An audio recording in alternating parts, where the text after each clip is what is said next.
Hello, everyone. I'm your narrator from Grave Hush, and I'm here to help you unwind tonight. I know many of you use these stories to fall asleep.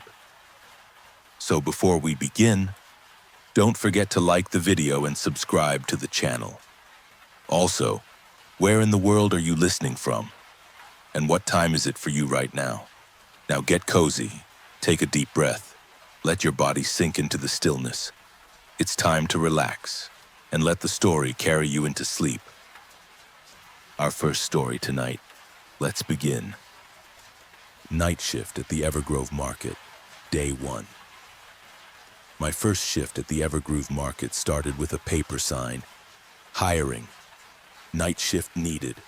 Evergrove Market. The sign slapped against the glass door in the wind, bold, blocky letters that caught my eye mid-jog. I wasn't out for exercise. I was trying to outrun the weight pressing on my chest, overdue rent, climbing student loans, and the hollow thud of every "we regret to inform you" that kept piling into my inbox. I had a degree, engineering no less, supposed to be a golden ticket. Instead, it bought me rejection emails and a gnawing sense of failure. But what stopped me cold was the pay, $55 per hour. I blinked, wondering if I'd read it wrong. No experience required, night shift, immediate start. It sounded too good to be true, which usually meant it was, but I stood there, heart racing, rereading it like the words might disappear if I looked away. My bank account had dipped below zero 3 days ago. I'd been living on canned soup and pride. I looked down at the bottom of the flyer and read the address aloud under my breath. 3921 Old Pine Road, California. I sighed. New town, no family, no friends, just me, chasing some kind of fresh start in a place that didn't know my name. It wasn't ideal, but it was something. A flicker of hope, a paycheck. By 10 p.m., I was there. The store wasn't anything spectacular. In fact, it was a lot smaller than I'd imagined. I don't know why I thought this would be like a giant Walmart, I muttered to myself, taking in the dim, flickering sign saying Evergrove and the eerie silence around me.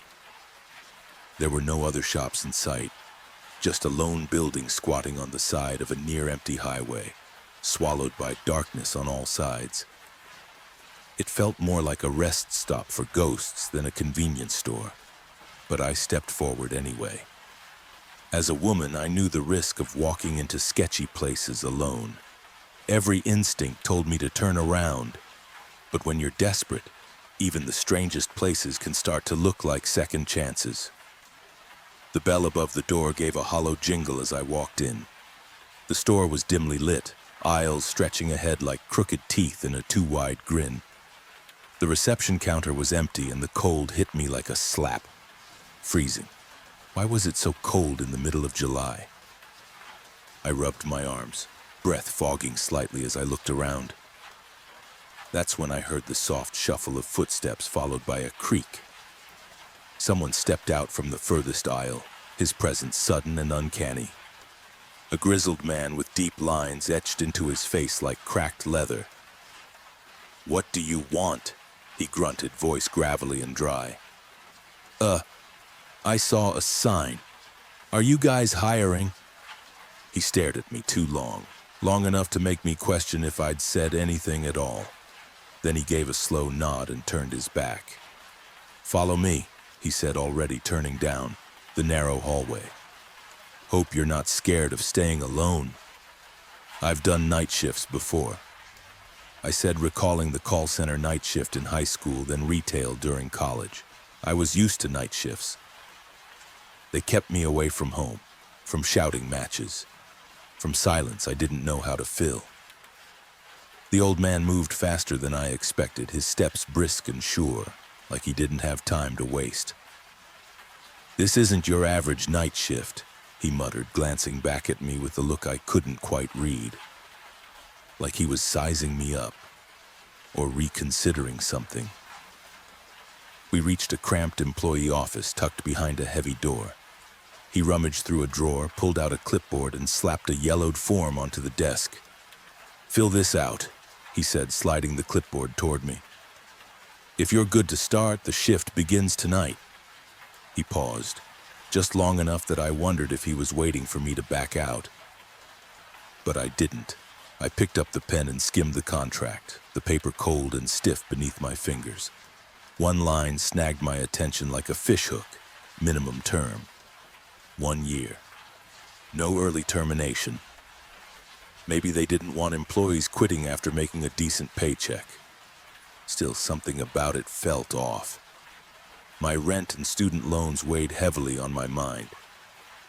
Beggars can't be choosers, and I would need at least 6 months of steady work just to get a handle on my debts. But the moment my pen hit the paper, I felt it.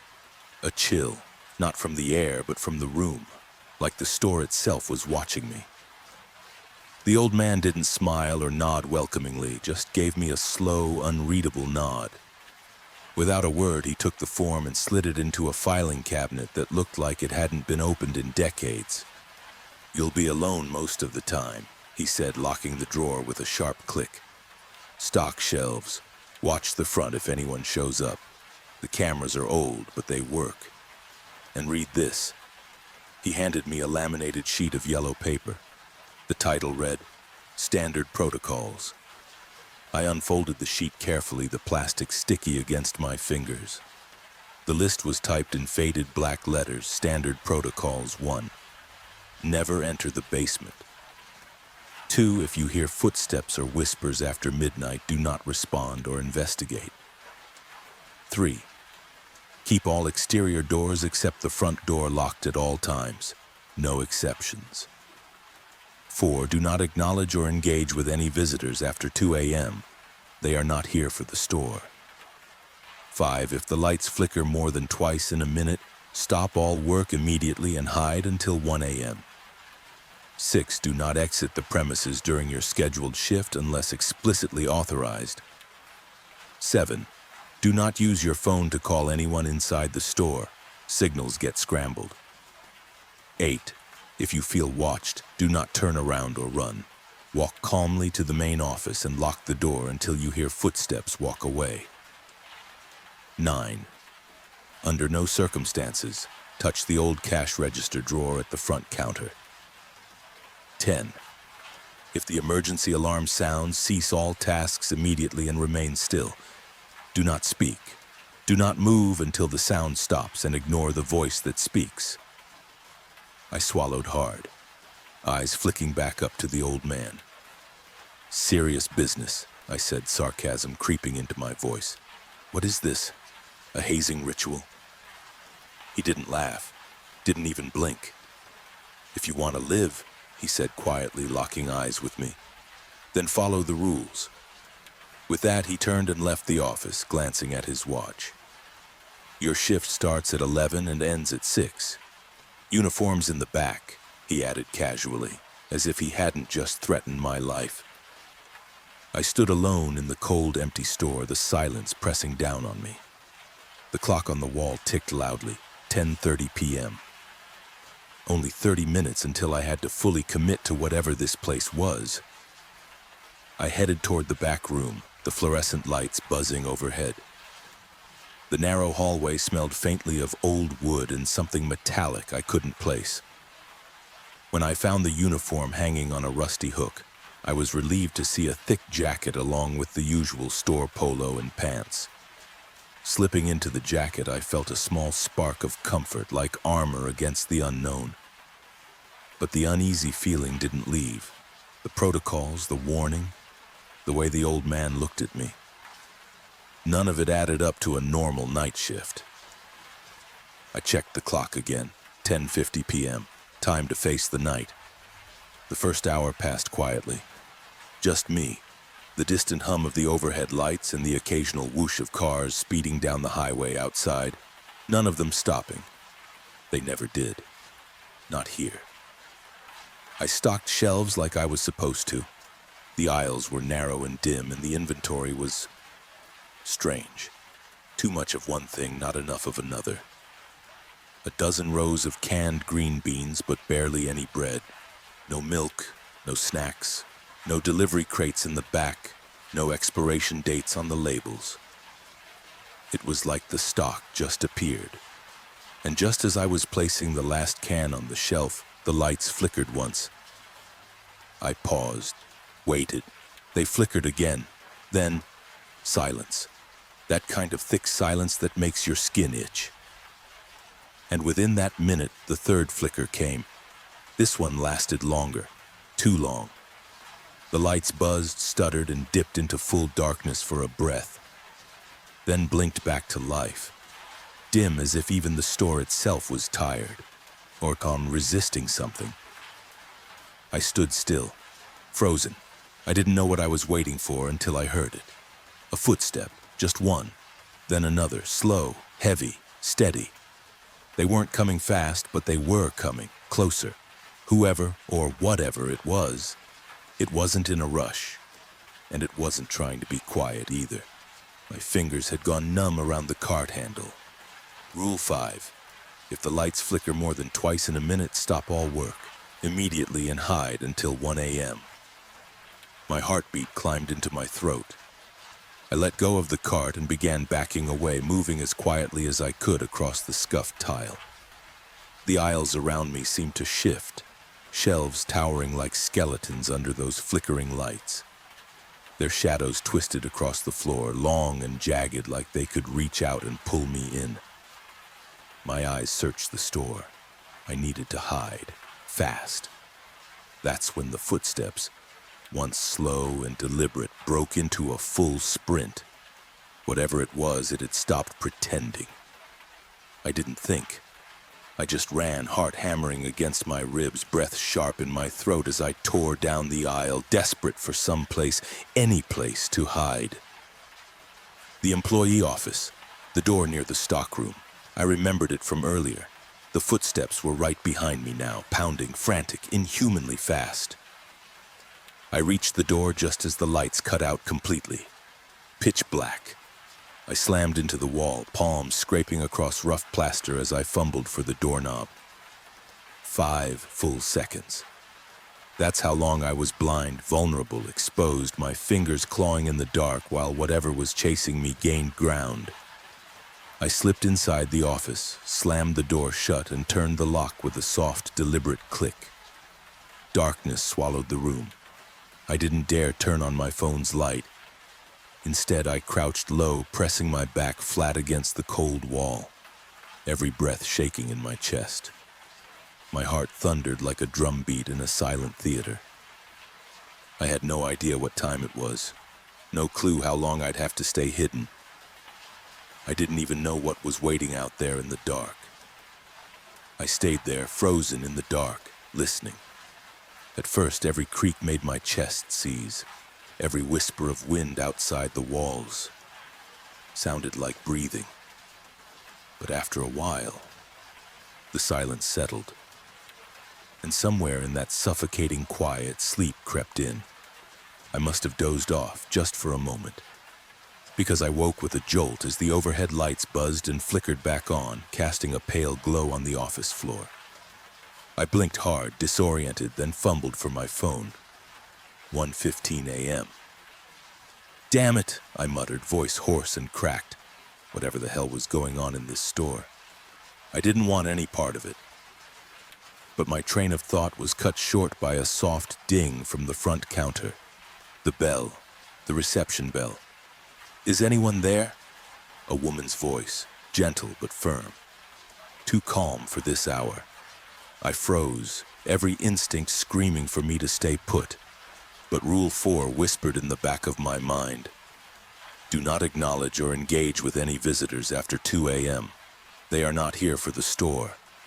But it wasn't 2 a.m. yet. So against every ounce of better judgment, I pushed myself to my feet, knees stiff, back aching, and slowly crept toward the register. And that's when I saw her. She stood perfectly still at the counter, hands folded neatly in front of her, pale as frost, skin like cracked porcelain pulled from the freezer. Her hair spilled down in heavy straight strands, gray and black, striped like static on an old analog screen.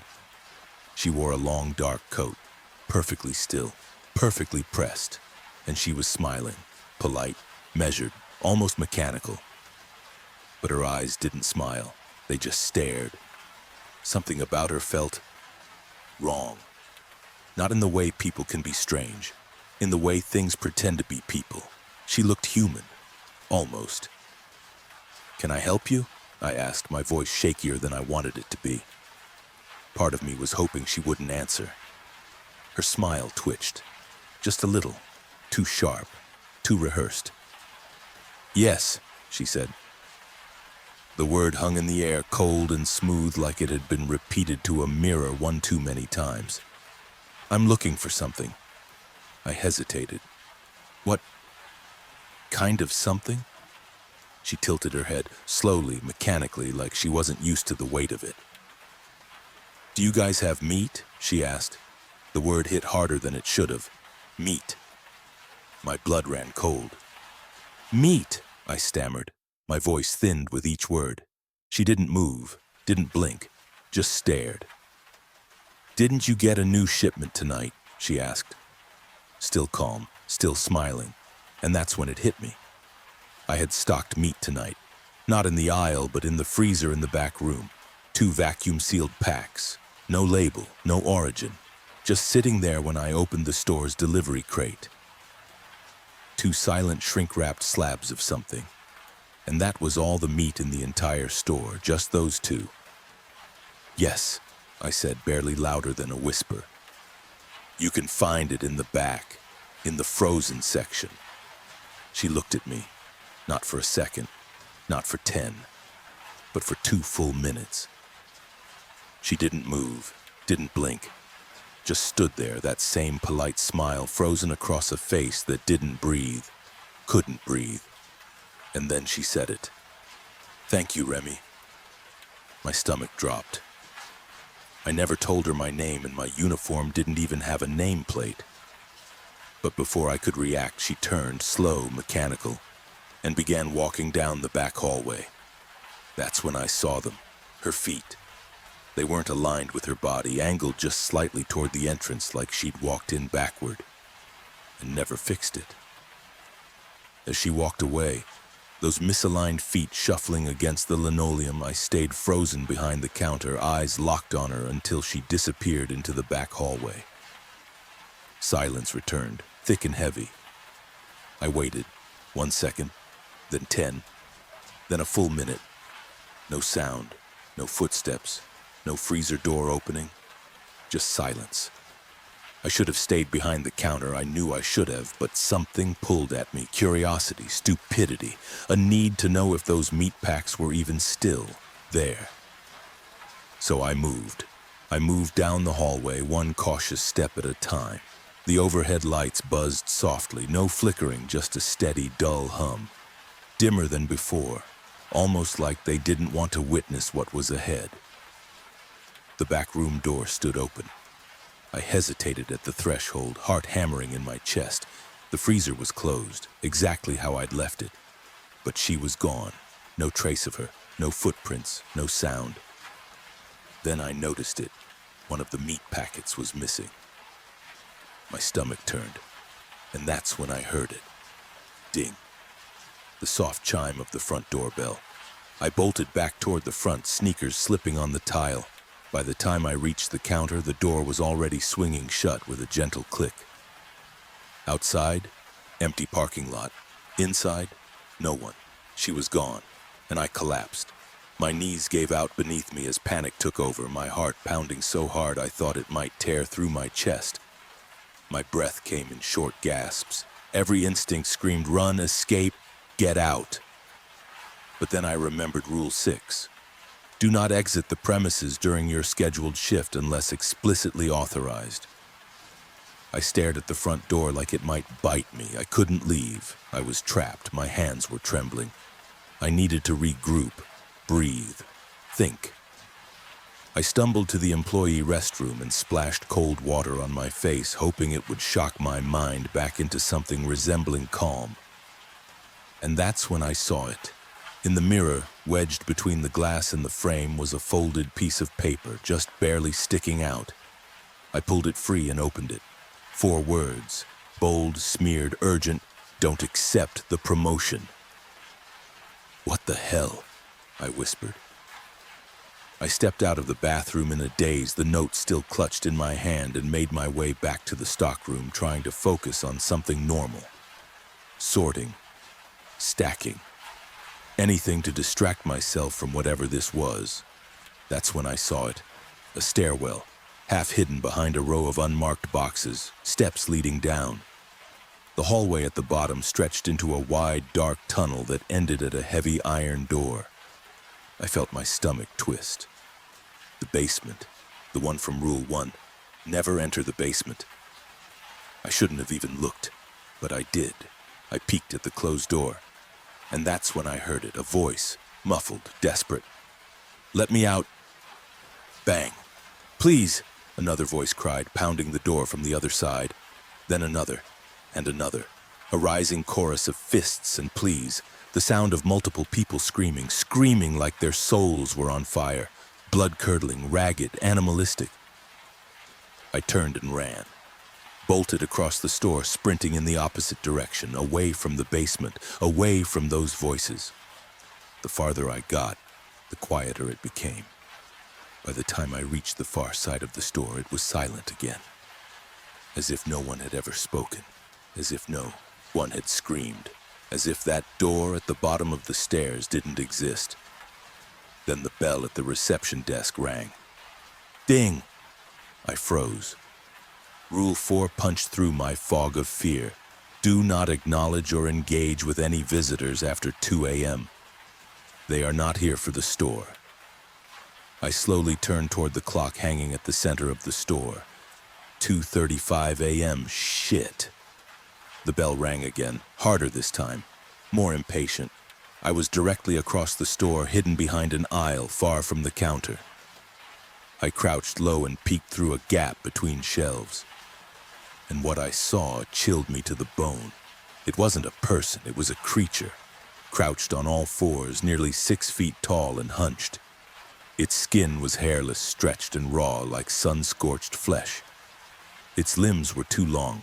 Its fingers curled around the edge of the counter like claws. And its face, it had no eyes. Just a gaping, unhinged jaw so wide I couldn't tell if it was screaming or simply unable to close. It turned its head in my direction. It didn't need eyes to know. Then, the alarm went off. Rule 10 echoed in my head like a warning bell. If the emergency alarm sounds, cease all tasks immediately and remain still. Do not speak. Do not move until the sound stops. And ignore the voice that speaks. The sirens wailed through the store, shrill and disorienting. I froze, forcing every muscle in my body to go still. I didn't even dare to blink. And then, beneath the screech of the alarm, came the voice. Low and crooked, not human. Remy, in aisle 6. Report to the reception. The voice repeated it again, warped and mechanical like it was being dragged through static. Remy in aisle 6. Come to the desk. I didn't move, didn't breathe. But my eyes, my traitorous eyes, drifted upward, and what I saw made my stomach drop through the floor. Aisle 6. I was in aisle 6. The second I realized it, I heard it move. The thing near the desk snapped its head and launched forward, charging down the store like it had been waiting for this cue. I didn't wait. I didn't think. Just thought, screw this, and ran. The sirens only got louder, harsher. Shadows started slithering out from between shelves, writhing like smoke with claws, reaching, grasping. Every step I took felt like outrunning death itself. The creature was behind me now, fast and wild, crashing through displays, howling without a mouth that ever closed.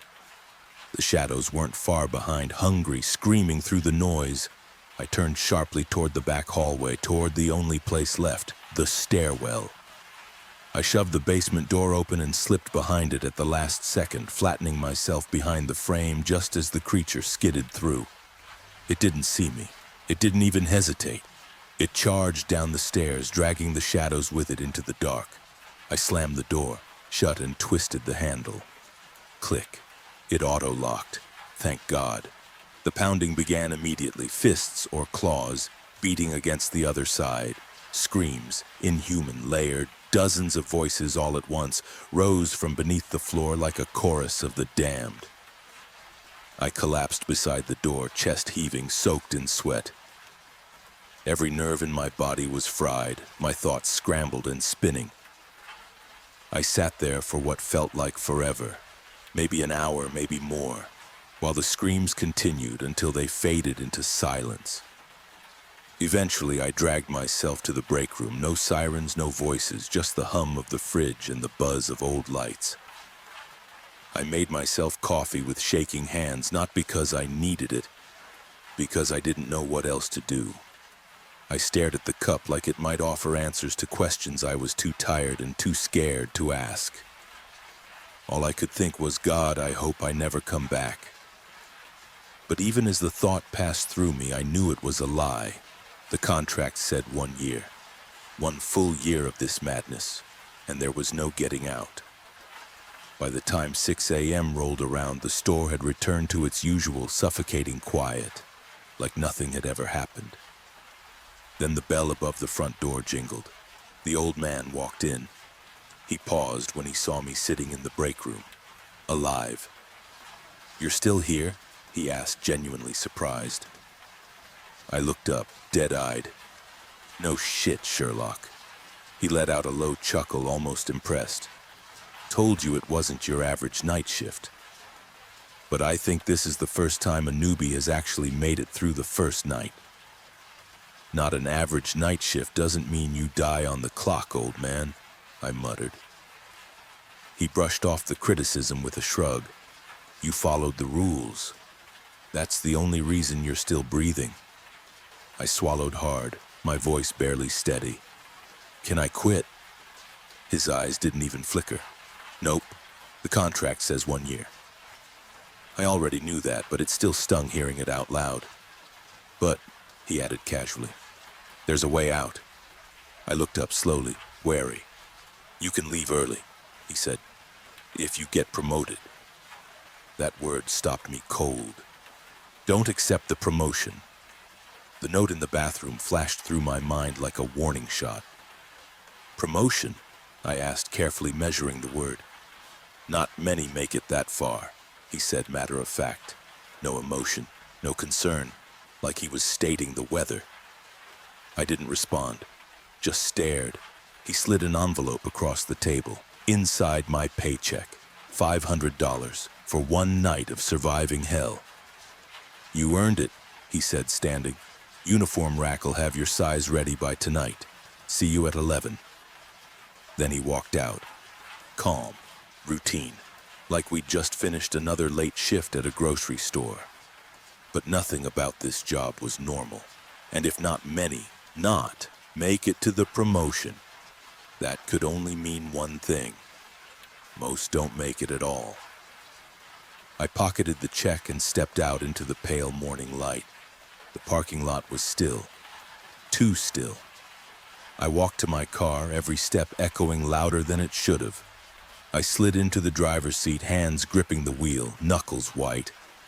I sat there for a long time, engine off, staring at the rising sun, thinking, wondering if I'd be stupid enough to come back tomorrow, and knowing, deep down, I would.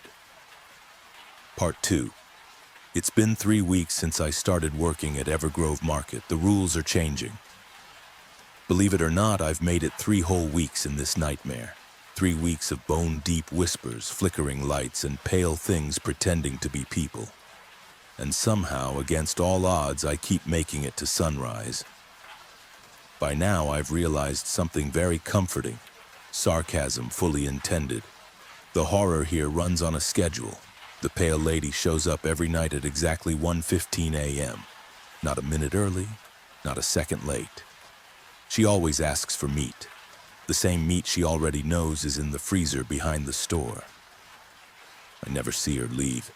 She just stands there grinning like a damn wax statue for 2 straight minutes. Then floats off to get it herself. Every third night, the lights go out at 12:43 a.m. right on the dot.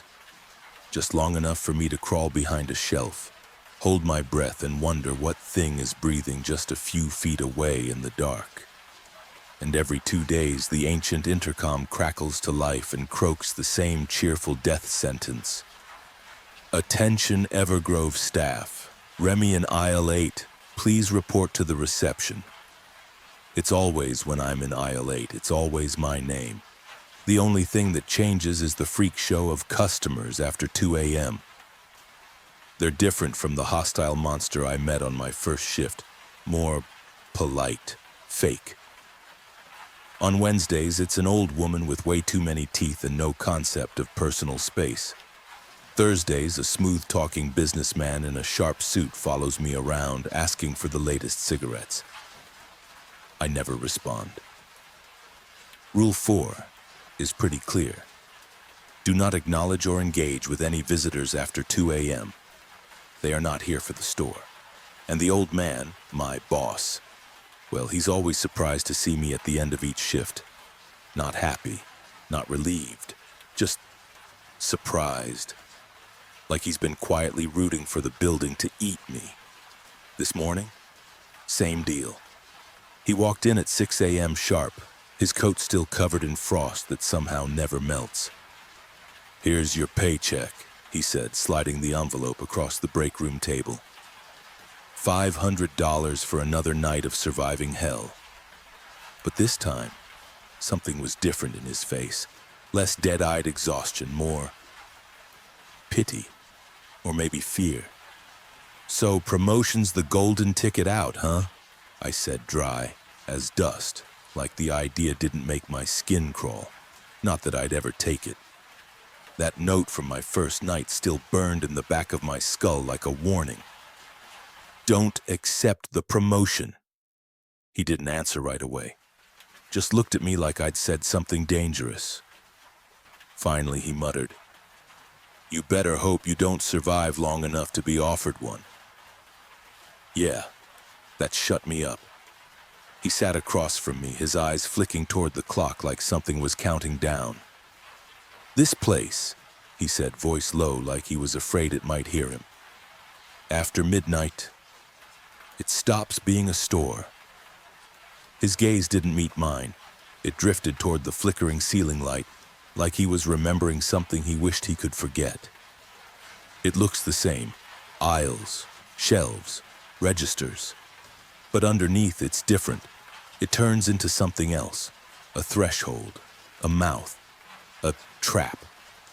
He paused, hands tightening around his mug until the ceramic creaked.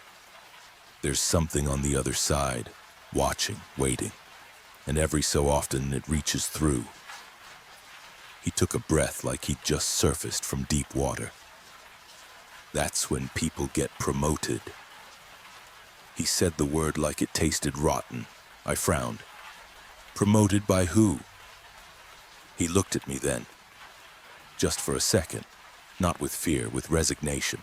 Like he'd already accepted his answer was too late to help me. "He wears a suit, always a suit. Too perfect, too still. Like he was made in a place where nothing alive should come from." The old man's voice went brittle. "You'll know him when you see him. Something about him. It doesn't belong in this world, doesn't pretend to either, like a mannequin that learned how to walk and smile, but not why." Another pause. "Eyes like mirrors, smile like a trap. And a voice you'll still hear 3 days after he's gone." His fingers trembled now just a little. "This place calls him the night manager." I didn't say anything at first. Just sat there, staring at the old man while the weight of his words sank in like cold water through a thin coat. The night manager. The name itself felt wrong. Too simple for something that didn't sound remotely human. I swallowed hard, suddenly aware of every flickering shadow in the corners of the break room. The hum of the vending machine behind me sounded like it was breathing. Finally, I managed to speak, voice quieter than I expected. "How long have you been working here?" He stared into his coffee for a long moment. When he finally spoke, his voice was smaller. I was 15. Came here looking for my dad. Another pause. Longer this time. He looked like the words hurt. There was a girl working with me, younger than you. 2 months in, she got offered a promotion, took it. Gone the next day, no trace, no mention, just erased. He kept going, softer now. Found out later my dad got the same offer. Worked 4 nights, just 4. Then vanished, no goodbye, no clue, just gone. Then he looked at me, and I swear for the first time he looked human. Not like the tired crypt keeper who hands me my checks. That's when I stopped looking for him, he said. His fate was the same as everyone else who took the promotion, just gone. And then the clock hit 6:10, and just like that, he waved me off. Like he hadn't just dumped a lifetime of this store's lore straight into my lap. I went home feeling something. Dread, grief, maybe both. But here's the thing, I still sleep like a rock, every single night. It's a skill I picked up after years of dozing off to yelling matches through the walls. I guess that's the only upside to having nothing left to care about. Silence sticks easier when there's no one left to miss you. There wasn't anything left to do anyways. I'd already exhausted every half-rational plan to claw my way out of this waking nightmare. After my first shift, I went full tinfoil hat mode. Hours lost in internet rabbit holes, digging through dead forums, broken archives, and sketchy conspiracy blogs. Evergrove Market, the town, the things that whisper after midnight. Nothing. Just ancient Reddit threads with 0 replies, broken links, and a wall of digital silence. Not even my overpriced, utterly useless engineering degree could make sense of it. By the 3rd night, I gave up on Google and stumbled into the town library as soon as it opened at 7 a.m. I looked like hell. Raccoon eyes, hoodie, stale energy drink breath. A walking red flag. The librarian clocked me instantly. One glance, and I knew she'd mentally added me to the trouble list. Still, I gave it a shot. I asked her if they had anything on cursed buildings, haunted retail spaces, or entities shaped like oversized dogs with jaws that hinged the wrong way. She gave me the kind of look reserved for people who mutter to themselves on public transit. One perfectly raised brow and a twitch of the hand near the desk phone like she was debating whether to dial psych services or security. Honestly, I wouldn't have blamed her, but she didn't. And I walked out with nothing but more questions. This morning I slept like a corpse again. 3 weeks of surviving hell shifts had earned me one thing, the ability to pass out like the dead and wake up to return to torture I now call work. But the moment I walked through the door, something was wrong. Not just off, wrong. It felt like standing at the edge of a cliff, gravity whispering your name. Everything in me screamed, run. But the contract said don't, and I'm more scared of breaking that than dying. So I stepped inside. The reception was empty, no old man, no sarcastic remarks, no frost-covered coat. I checked the usual. Places, the haunted freezer, aisle 8, even the break room, nothing. No one. My shift started quietly, too quietly. It was Thursday, so I waited for the schedule to kick in.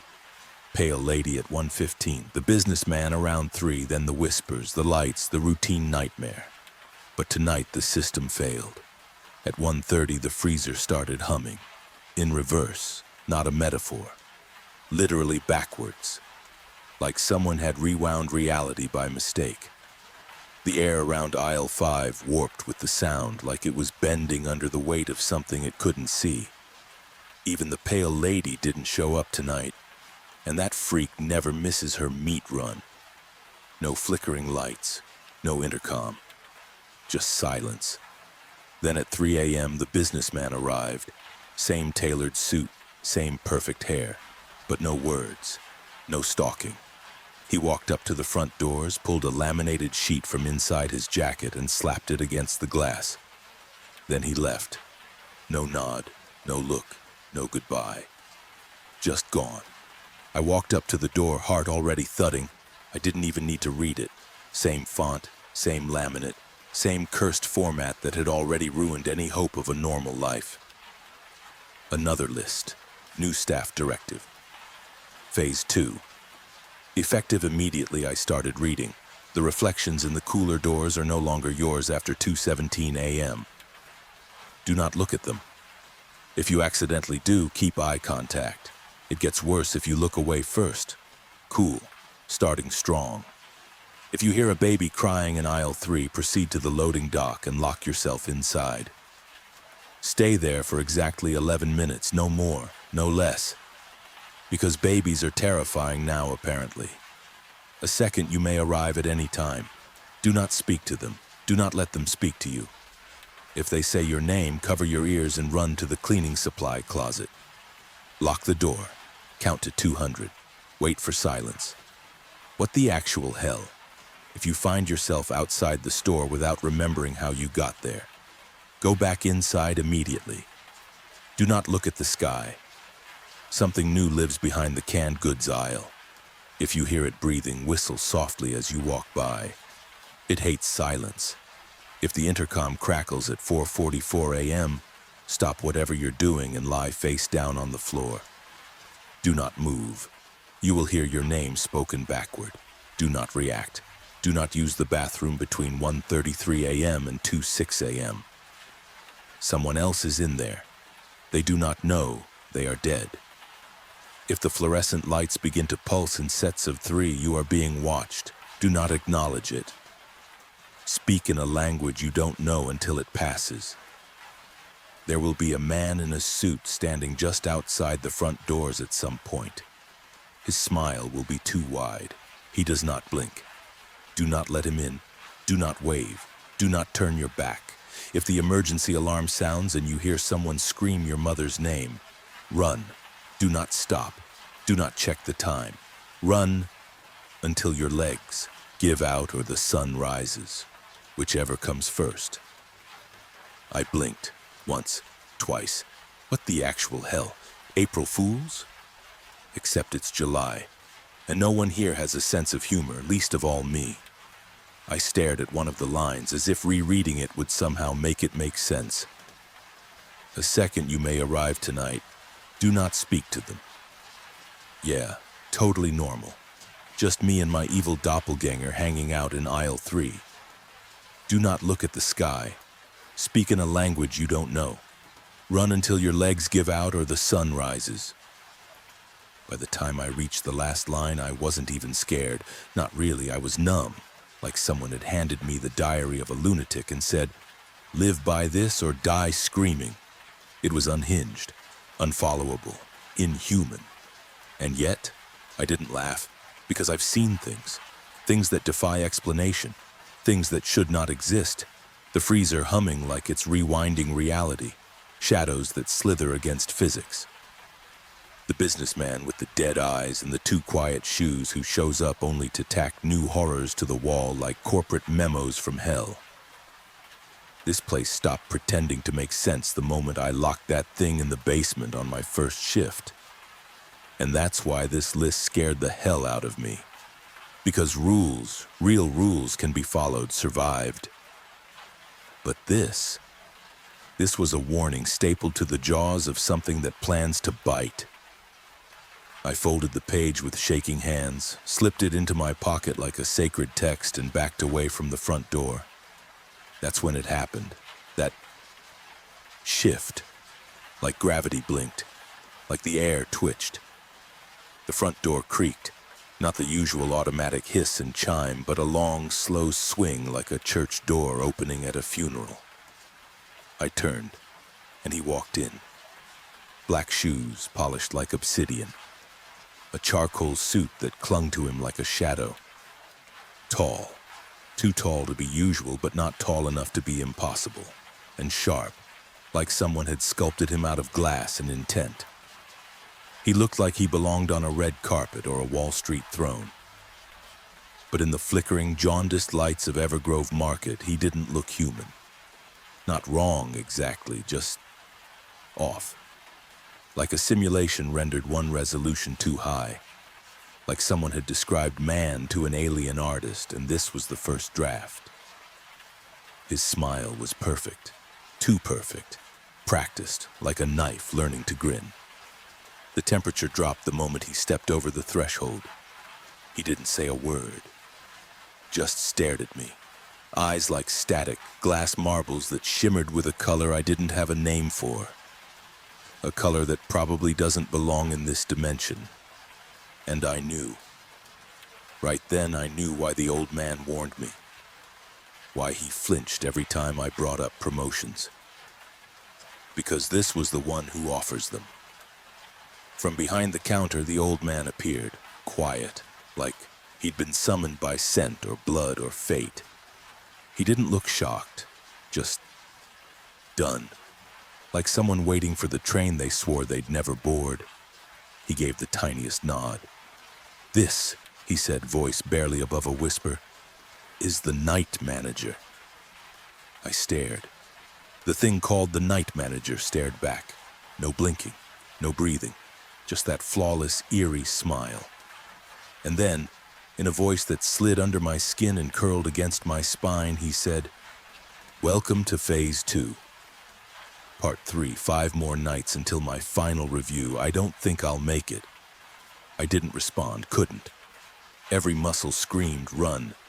But I just stood there, frozen like an idiot wax figure in a haunted diorama. Because he was here, the night manager.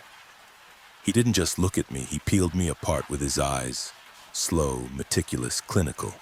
Like a frog in a high school lab he couldn't wait to slice open. I didn't move. Not out of courage. Just the kind of primal instinct that tells you not to twitch while something ancient and awful decides if you're prey or plaything. He tilted his head, not like a person, but like a crow picking over roadkill. "Phase 2, he said, "is not a punishment." Great.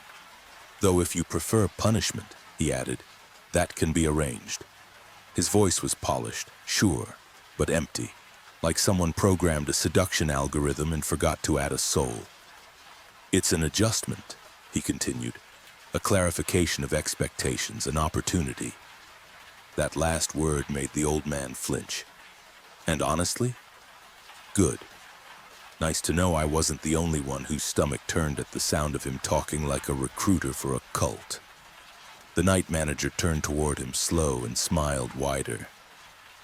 "You remain curious." He said it like it was a defect that needed fixing. The old man stayed silent. Maybe he wasn't even supposed to be here, but right now I was glad he was. Anything was better than being left alone with this thing. Then those unnatural eyes locked on me. His grin aimed for human and missed by miles. "You're adapting. Not thriving, of course, but surviving."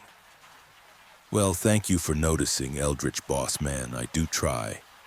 Then, he moved, or didn't. I don't know. There was just less space. "I evaluate personnel personally when they make it this far," he said. 5 more nights, and then we begin your final review."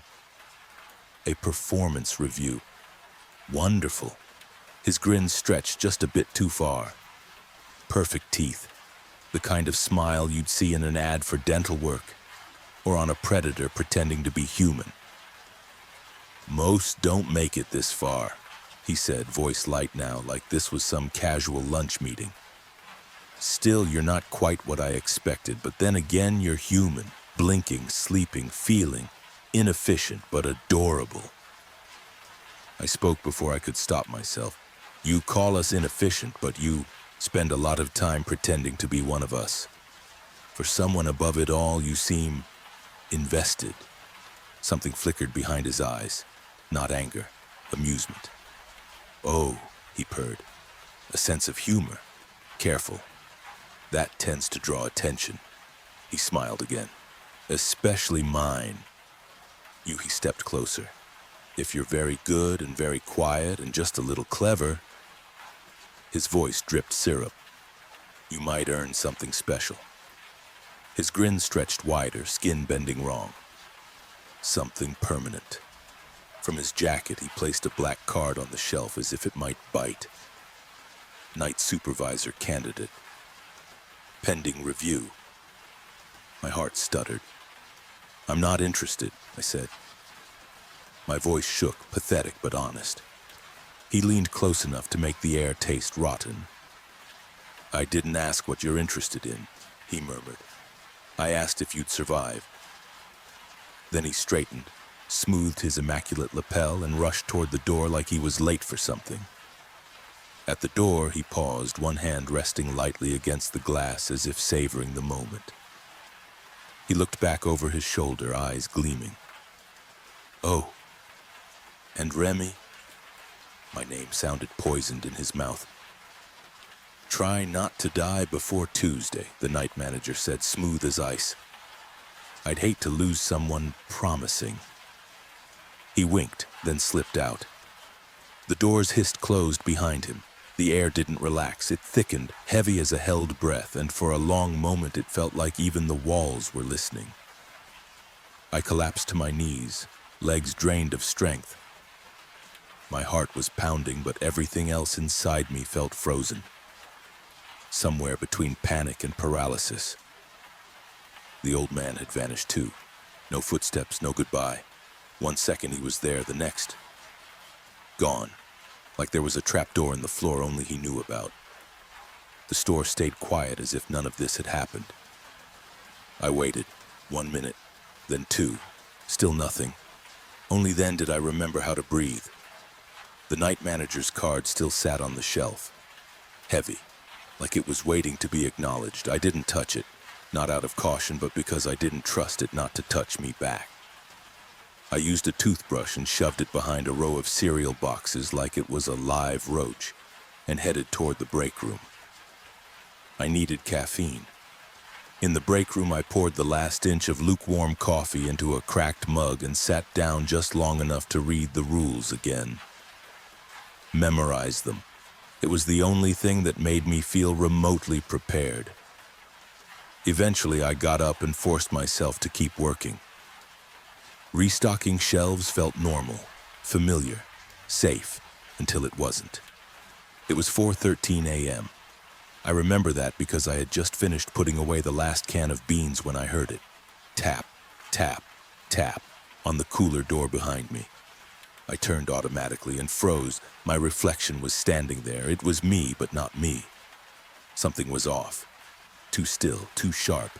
Then it tilted its head. I mirrored the movement instinctively. It smiled, and that's when my stomach dropped. The first rule slammed into my mind like a trap snapping shut.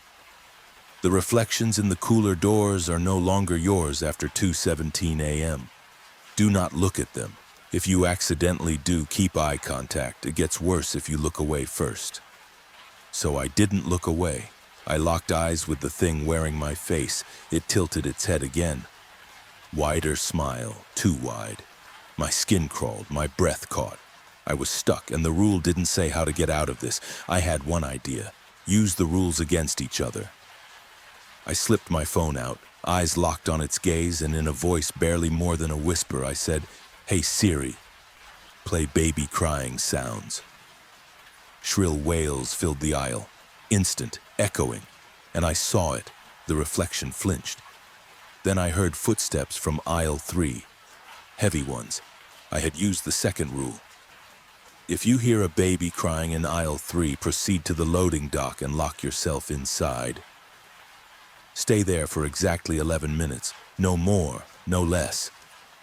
The reflection's grin cracked, its jaw spasming like it was holding back a scream. Then it snapped, bolting sideways, jagged, frantic, and melted into the next freezer door like smoke sucked into a vent. I didn't wait to see what came next. I ran, sprinting for the loading dock, every step a drumbeat in my skull. But before I could slam the door shut, I glanced back.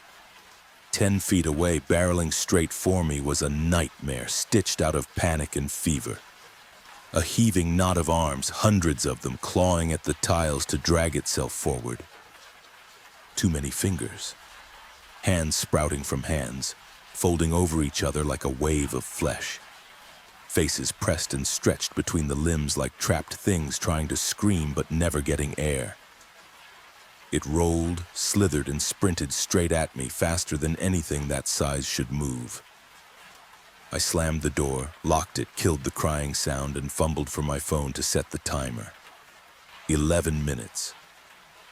Exactly, like the rule said.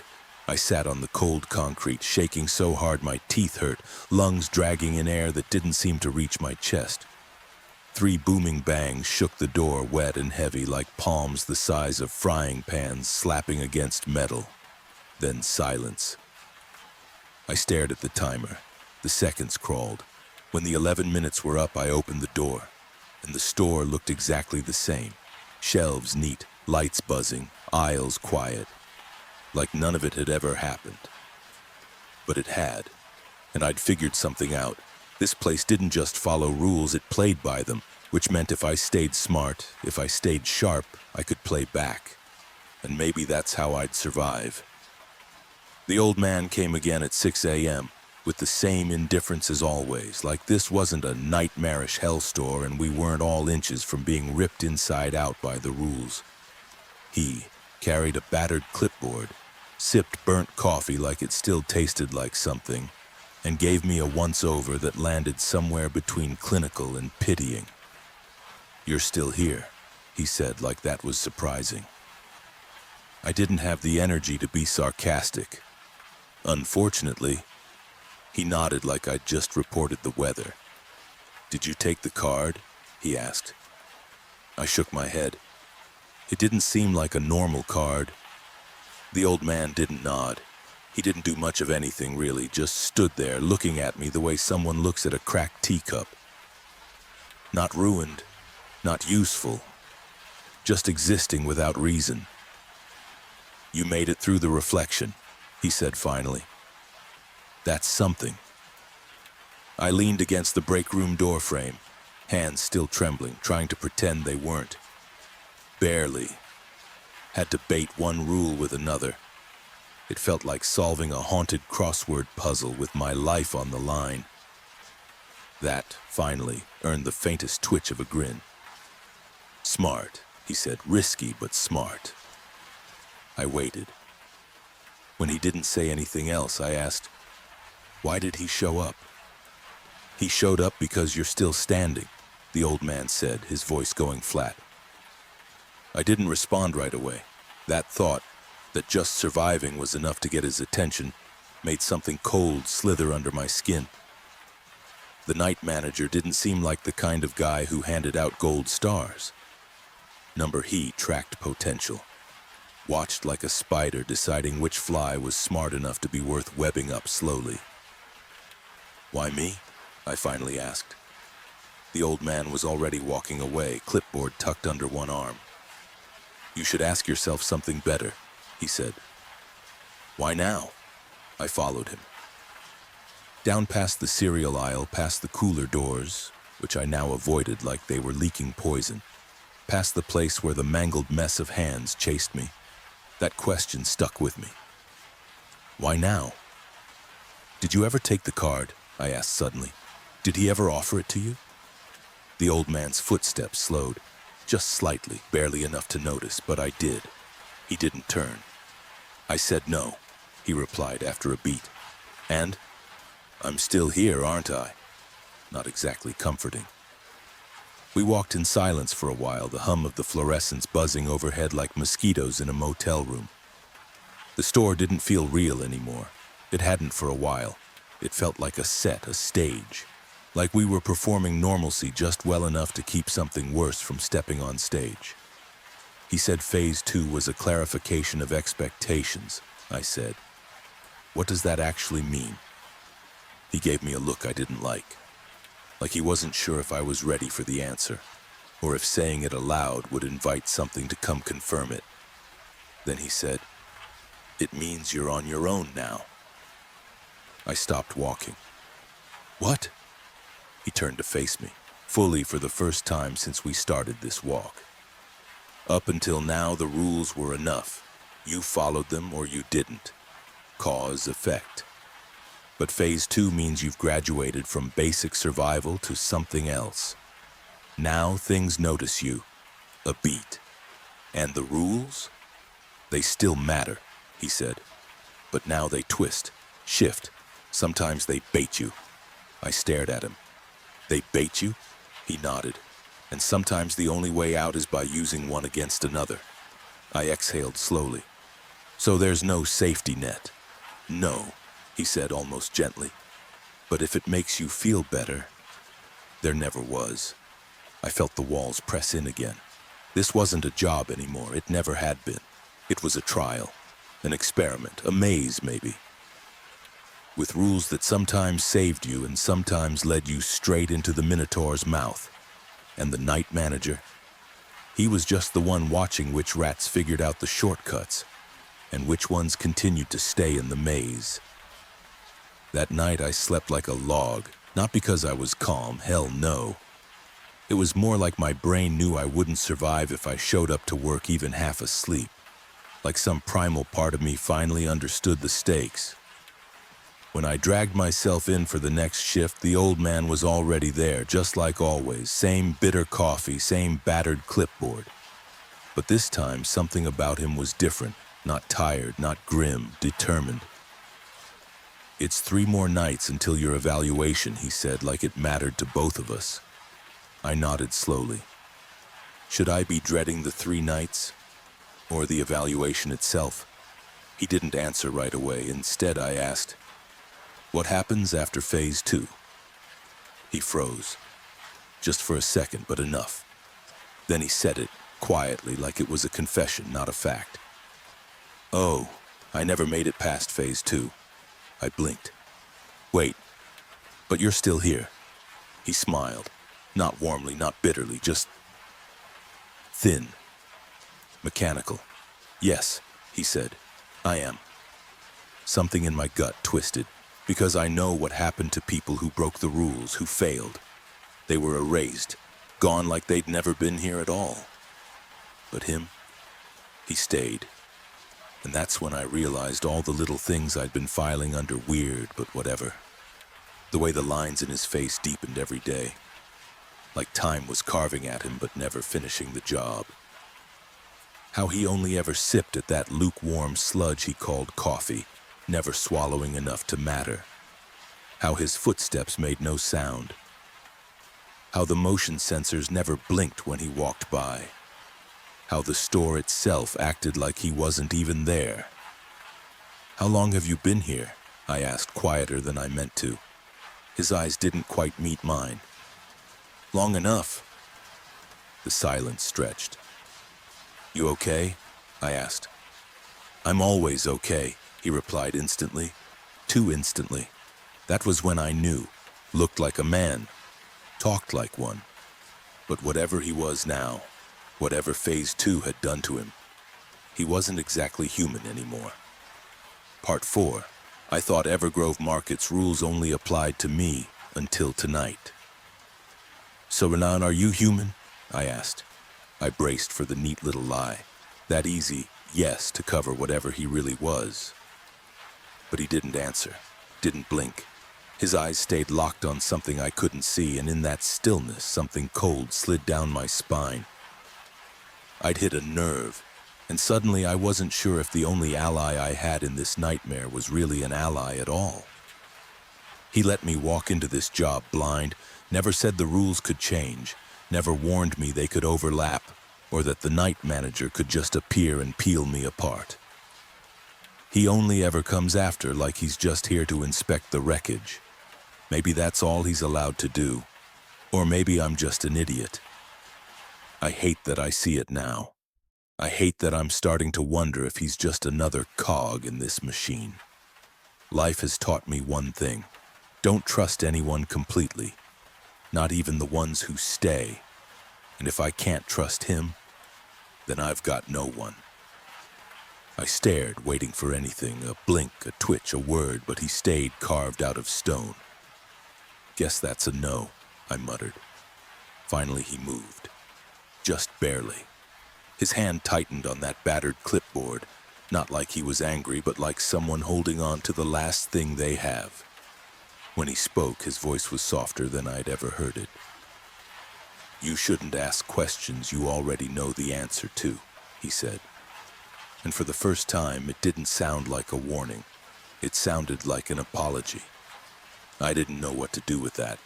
"Right," I said. "Got it. Curiosity kills, etc." But the look on his face stayed with me, a flicker of pity that I hated almost as much as the night manager's grin. Because pity means he knows exactly what's coming. That thought sank under my ribs like a splinter, sharp and deep, while the fluorescent hum filled the silence between us.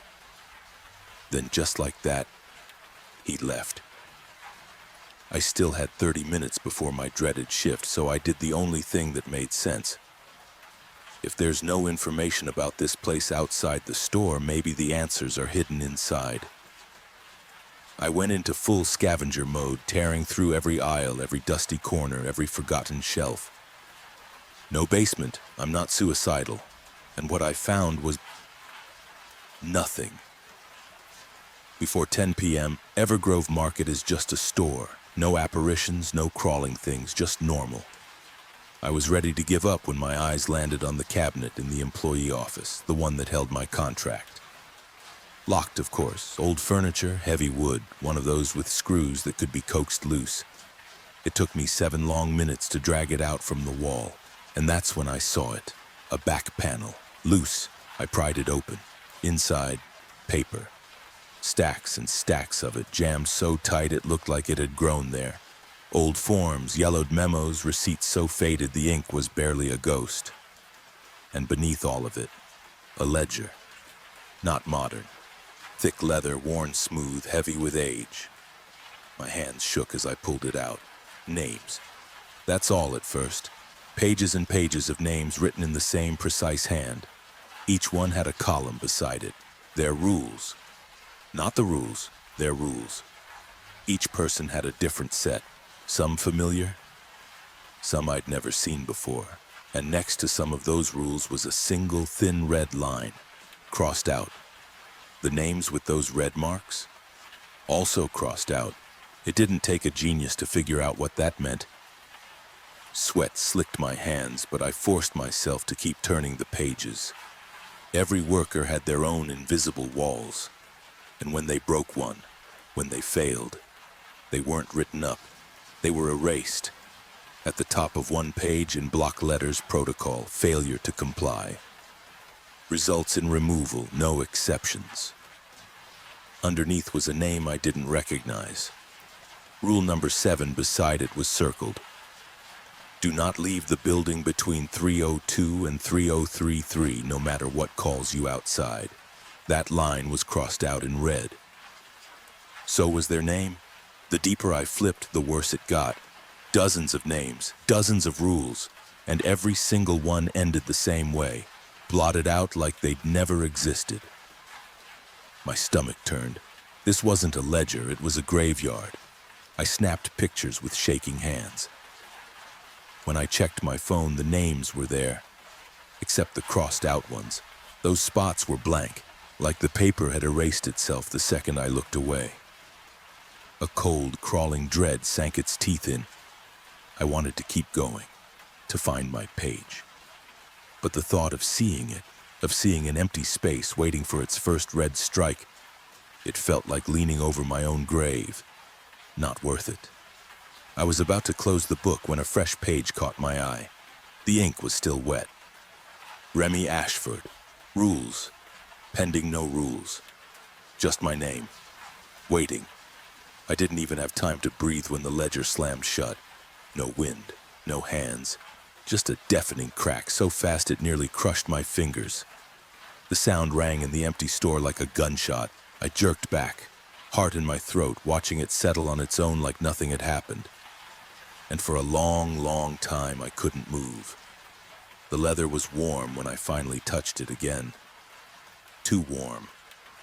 I didn't open it again. I didn't even look at the cover this time. I just carried it back to its shelf and shoved it into place, heart pounding so hard I thought the shelves might rattle with it. And that's when it hit me. The old man knew this was here.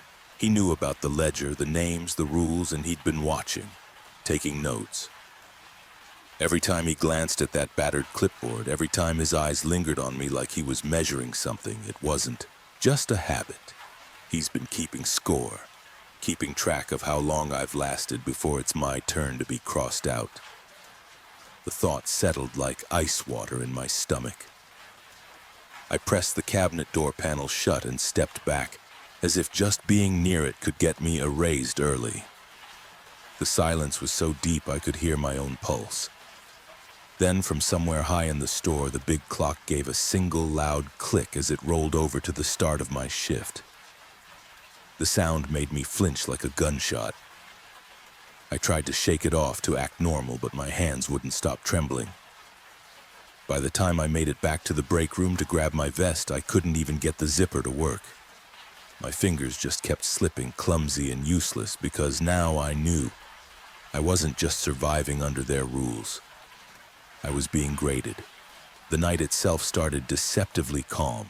The pale lady came, stared like she always does, took her meat, and vanished. At this point, she's basically part of the schedule. Comforting in a way. But at 1:45, something happened that has never happened before. A car pulled into the lot. Headlights, tires, normal. And then, someone walked in. A human. An actual human. He looked mid-20s, a little older than me. "You got any ready-made food like cup noodles?" he asked. I just stared at him. 3 whole minutes of mental blue screen before I finally said, "No noodles. Food section's over there, sandwiches, wraps, no stuff I wouldn't eat even if I was starving." He frowned. "Why isn't this a store then?" "It's a store," I said. "It's just, not what it looks like." He laughed like I'd told a dad joke. "Ha ha ha ha. Oh, that's good. Creepy marketing. Classic. Bet it works, huh?" And just like that, he walked toward the food aisle, laughing. And sure, I could have stopped him, but what was I supposed to say? "Hi, don't touch anything. This store isn't from Earth." Yeah, as if that would work. "You work here alone?" he asked, like he couldn't quite believe it. "All night? Out here? This is literally the only place for miles, and they've got you, what, a girl, running the whole store by yourself?" "Yeah," I said, flat as the floor tiles. My eyes tracked him like he might suddenly split into 12 legs. I'd seen his car, sure. Watched him stroll in like a normal guy, but it doesn't mean a thing. I've been fooled before, especially by the old man. And the clock was crawling toward 2 a.m. "I'm on a road trip," he said casually, like we weren't standing in a portal to hell, and grabbed a sandwich. I tried to smile, but it came out looking more like a nervous grimace on a department store mannequin. Halfway through scanning his food, he said, "Oh, actually, I want a drink too." "Of course you do." "Sure, why not? Let's take a nice, slow walk to the farthest corner of the store 5 minutes before homicidal creatures visit this store." "Juice or soda?" I asked, keeping my voice level while mentally planning my funeral. "Soda," he said, totally unbothered, so I bolted, full sprint, drinks aisle, which, by the way, seems to get longer every single night. Either this place is expanding or I'm losing my mind, probably both. I grabbed the first soda can my hand touched and ran back like the floor behind me was on fire. 1:55 a.m. The register beeped as I scanned it, shoved everything into a bag, and slid it across to him. My pulse was louder than the buzzing lights. 1:58. He fished for his wallet. I nearly snatched the cash out of his hand. 1:59. He packed up, slow like he had all the time in the world. And then, as the second hand clicked over, 2 a.m. I didn't even wait to see him leave. I turned to bolt, but then the bell over the doors chimed. Number no, no, no.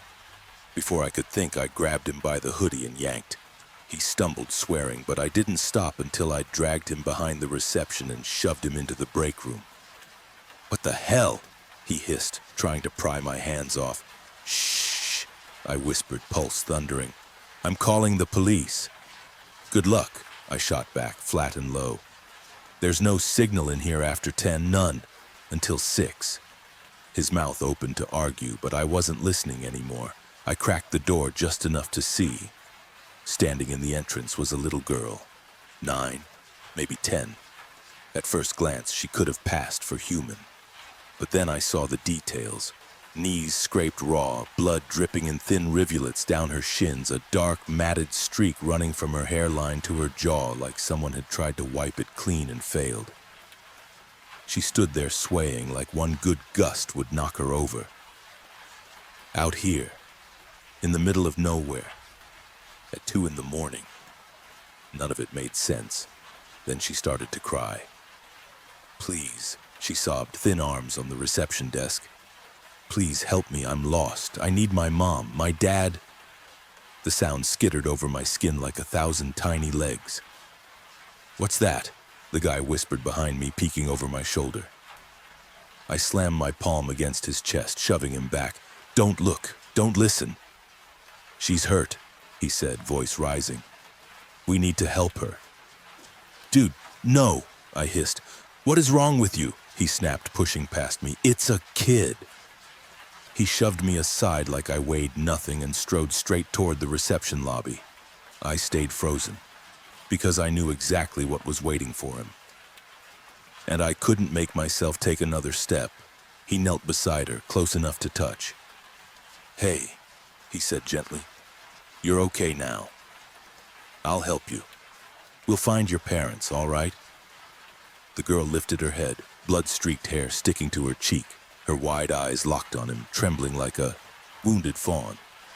"Can I ask you something?" she whispered. He smiled, relieved. "Of course. Anything." Her voice dipped, almost conspiratorial. "Do you know Rule 4? That made him pause. "Rule 4? What rule?" Her lips curled. "Do not acknowledge or engage with any visitors after 2 a.m., she recited word for word, and then her gaze slid past him right at me. "Well," she said, perfectly calm now, "I guess one of you remembered Rule 4. The tears dried on her cheeks as her lips split into a grin too wide for her small face. Her tiny fingers closed around his wrist and the sound was instant, bone popping like snapped chalk. Her skin rippled as she rose to 7 feet, shooting up like a nightmare blooming. Limbs stretching too long, too thin, joints bending the wrong way. Her face split from ear to ear, jaw unhinging, rows of teeth spiraling deep like a tunnel. Her eyes, no longer human, were pits rimmed with something raw and red. She bent forward with a jerky insect-like motion and bit. The crack of his skull splitting under those teeth was louder than his scream. Blood hit the tiles in warm, wet arcs. Then, gone. In one horrifying jerk, she dragged him backward into the aisles, his body vanishing as fast as if the store itself had swallowed him. And then there was only me. The store fell silent again. The doors slid shut with a cheery chime, and in the middle of the floor dropped from his hand a plastic bag. Inside, one smashed sandwich and a dented can of soda leaking fizz into a slowly spreading puddle. I didn't leave the break room, not for 4 hours. I just sat there, frozen, replaying that scream over and over until it hollowed me out. My own tears blurred the clock as I realized something I'd never let myself think before. Up until now, only my life had been on the line. That's why I never saw just how dangerous this place really is. Not until someone else walked in. By the time the old man came in at 6 a.m., calm as ever, I was shaking with rage under the exhaustion. "There's a sandwich and a soda at the front," he said absently as he stepped into the break room. When he saw my face, he stopped. "You broke a rule?" he asked, scanning me like he could read every bruise on my soul. "Worse," I said, my voice coming out like broken glass. "You didn't tell me other humans can walk in here." "Other humans?" he echoed, surprised. "That's happened only twice in 1,000. He cut himself off, lips snapping shut. I shot him a glare sharp enough to cut. So you knew this could happen, and you didn't take any precautions to avoid it? My voice cracked, but the fury in it didn't. I pushed past him and walked out into the front of the store. Not a single trace of blood, no footprints, no body. Just the plastic bag with the ruined sandwich and the dented soda can. His car was gone too. This place has a knack for cleaning up its messes, the old man said behind me, voice flat, like that was supposed to mean something. So what happened? He asked.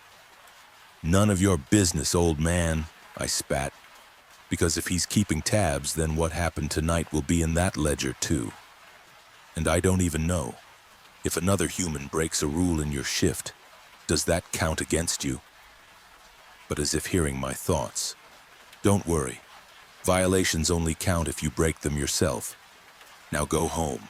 Rest. 3 more nights to go, he said, voice heavy.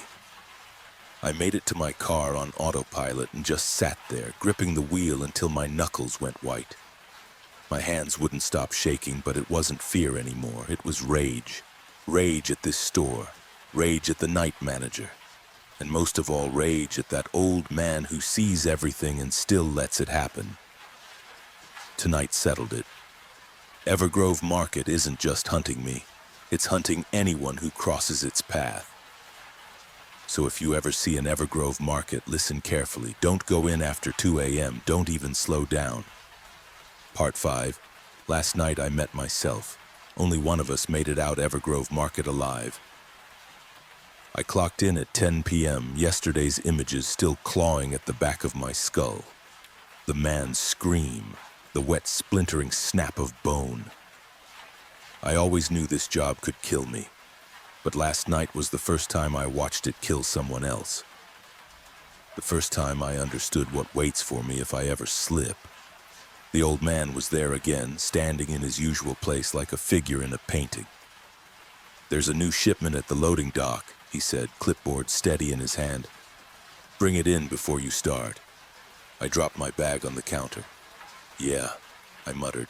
He glanced up at me. Are you all right? That simple, casual question, so human, so normal, snapped something inside me. You don't even know what happens in Phase 3, do you? My voice cracked, louder than I intended. I just watched someone die last night, old man, right in front of me. For a heartbeat, he just studied me. His face didn't change, not even a blink. 2 more nights, he said quietly. Just hold on. I laughed, sharp and bitter. That's easy for you to say.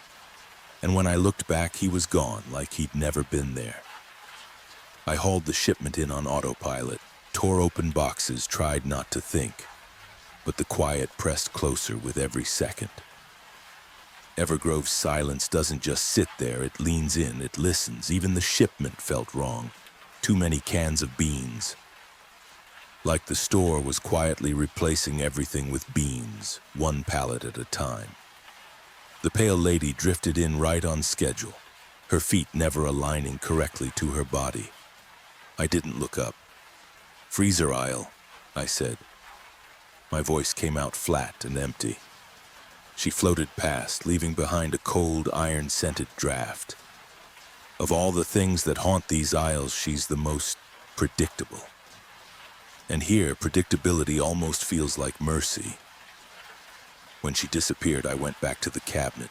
If there was anything in here that could stop another night like last night, I had to find it. But all I found was madness. The papers weren't even words anymore, just curling, worm-like symbols that wriggled whenever I blinked. The ledger sat in the center, radiating a steady, suffocating no. I shut the cabinet panel, throat tight, and drifted down the hallway toward the bathrooms. That's when I remembered, don't take the promotion, the note from my first night. For a moment, I almost let myself believe someone wanted to help me. Then I checked the time, 1:55 a.m., and another rule whispered through my head. Do not use the bathroom between 1:33 a.m. and 2:06 a.m. Someone else is in there. They do not know they are dead. I turned to leave and froze. Hello! Is someone out there? Can you open the door? The voice was faint, muffled by the door, but unmistakably human. The rule never said I couldn't talk, and I don't know if it was desperation or plain stupidity, but against my better judgment, I talked. Just don't open the door. I swallowed hard. Who are you? The voice brightened instantly, full of desperate hope. Oh, finally, my name's Celine.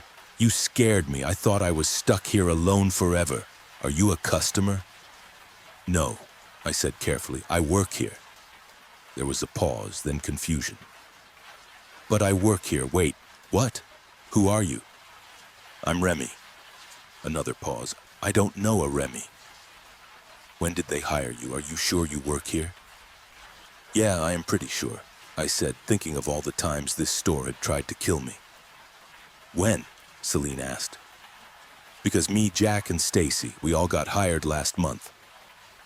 August. I frowned. August? It's July, and... Who are Jack and Stacy?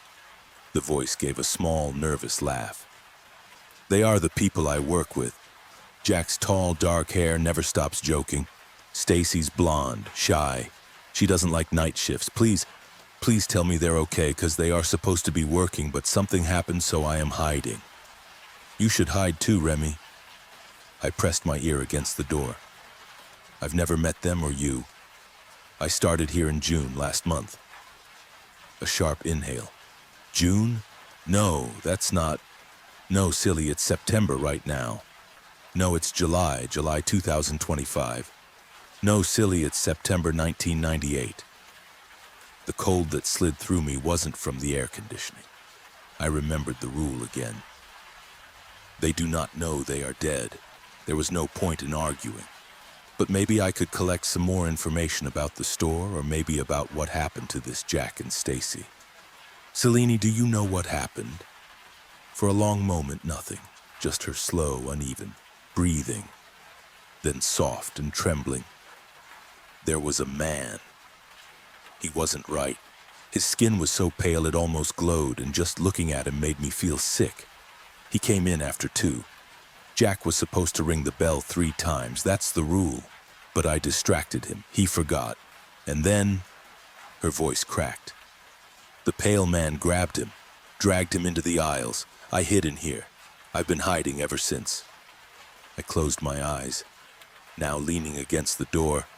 How long have you been hiding, Celine? Since that night. I still hear him screaming sometimes. It also is really hot in this bathroom. Is the air conditioning not working? I just have to wait until he comes back. Do you think he's okay? Is Stacy all right? My chest tightened so hard it hurt. Celine, I whispered, Jack isn't coming back. No, she said softly, like a child refusing bedtime. No, you're wrong. I just have to weigh. And then, silence. Not a whisper, not a breath. For a long moment I stood there, ear pressed against the cold bathroom door, listening to the weight of that absence. I saw the clock on my phone. It read 2:06 a.m. My throat was raw when I finally muttered, well, I guess now I can use the bathroom. The joke tasted like dust in my mouth as I pushed the door open slowly. Inside, the fluorescent light buzzed weakly overhead, washing everything in that washed-out yellow-gray that makes skin look dead. The stall doors stood open, empty. No Celine. Only a single scrap of paper stuffed behind the mirror, the same place I had found the promotion note, written in shaky block letters. My name is Celine Nodern.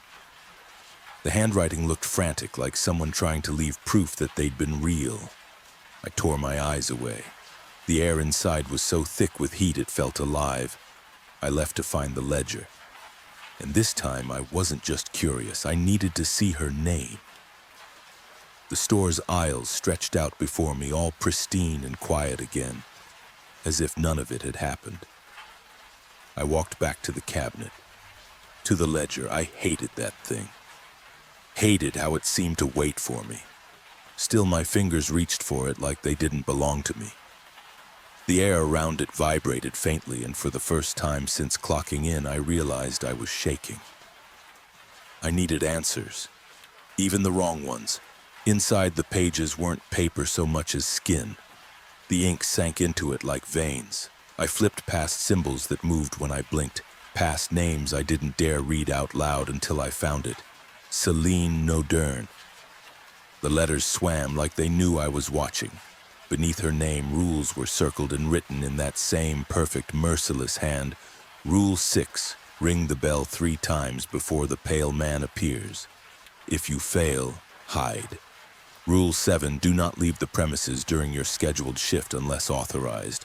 A red slash ran straight through her name. I turned the page. Jack. The same rules, the same slash. And Stacy, hers too. But hers had something else, under Stacy's name in handwriting that didn't match the rest. Small, cramped, almost gleeful. Attempted arson. Store cannot be harmed by mere humans. Terminated. The word terminated was written like a sneer. Celine had said Jack was supposed to ring the bell. He broke the rule. But the ledger showed all 3 of their names slashed, with the rule being under all of their names. I stared at the page and something ugly clicked in my head.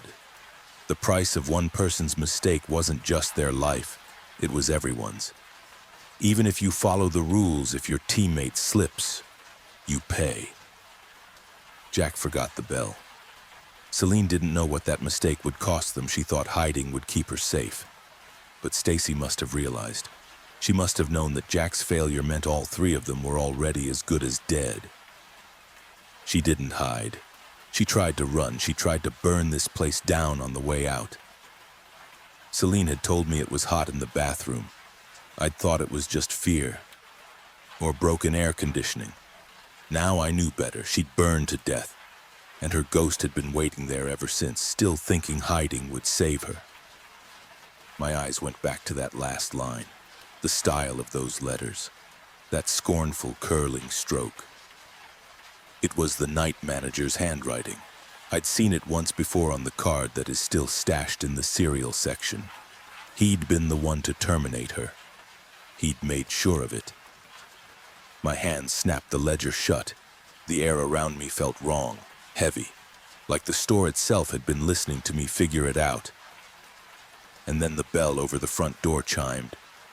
It was 2:45 a.m. The bell didn't just ring, it cut. A cold, serrated sound that sliced straight into my skull. And with it came the rule, whispering like ice water trickling down my spine. Rule 4. Do not acknowledge or engage with any visitors after 2 a.m. I inched open the office door just enough to peek. And froze. There in the reception lounge, standing under the weak fluorescent lights, was me. Same hair, same uniform, same everything, only wrong. Another rule slammed through my brain, louder this time, like someone was shouting it inside my head. Rule 3. A second you may arrive at any time. Do not speak to them. Do not let them speak to you. If they say your name, cover your ears and run to the cleaning supply closet. Lock the door, count to 200, wait for silence. The closet was near the loading dock. Past the basement, past her, I ran.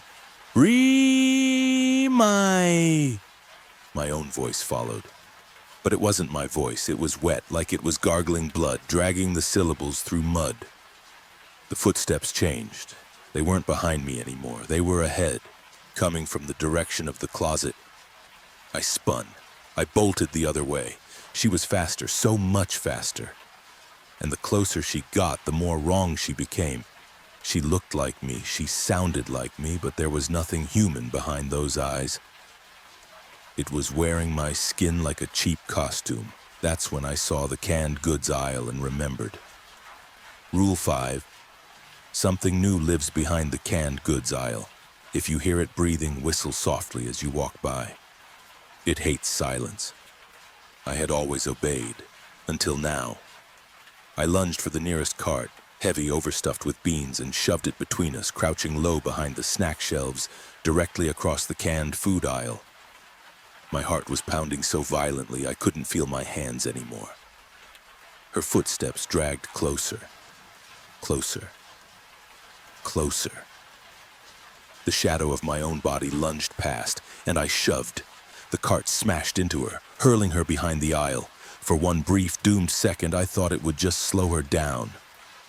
Then the shelves moved. No, they breathed. They split open like a mouth. The cans burst with wet, meaty pops. From inside, pale worms spilled out like ropes, long and slick, hissing as they hit the floor. They swarmed her. Into her eyes, her mouth everywhere. She screamed, and it was my scream, my voice clawing and ripping at itself, torn apart from the inside out. I could feel it in my own throat, like it was happening to me. I ran. I ran with my hands clamped over my ears, but I couldn't stop hearing it. My own voice, shredded into ribbons, choking, gasping, splintering until it was nothing but wet gurgles. I locked myself in the closet and counted. Dvisti. I counted until my voice gave out. I counted long after the noise stopped. When I finally opened the door, sunlight poured in. The store was perfect again, stocked, clean, no worms, no blood. The cart was gone. The old man was waiting, clipboard in hand. "You made it," he said, like he was congratulating a child for finishing a board game. I stared at him, empty. "2 nights left, Remy," he said softly. "Then your final evaluation." I walked past him on autopilot, but inside I was still screaming. And the worst part? It sounded exactly like her. "Story 1 ends here. Now, let's begin story 2. I bought a historical house. After finding its secret, I'm burning it to the ground. I stare into the dark windows with nothing but regret. What had been a dream for me had become a nightmare, one day at a time. That house had stood for over 200 years, and its thick hardwood beams would have held for 100 more.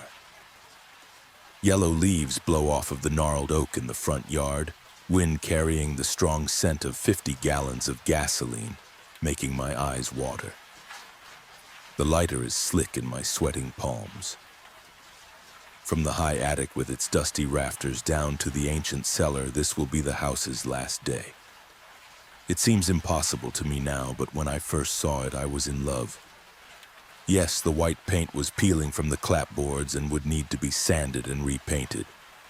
Yes, it was far from town, up a winding road lined with old fences and hardwoods turning colors for the fall.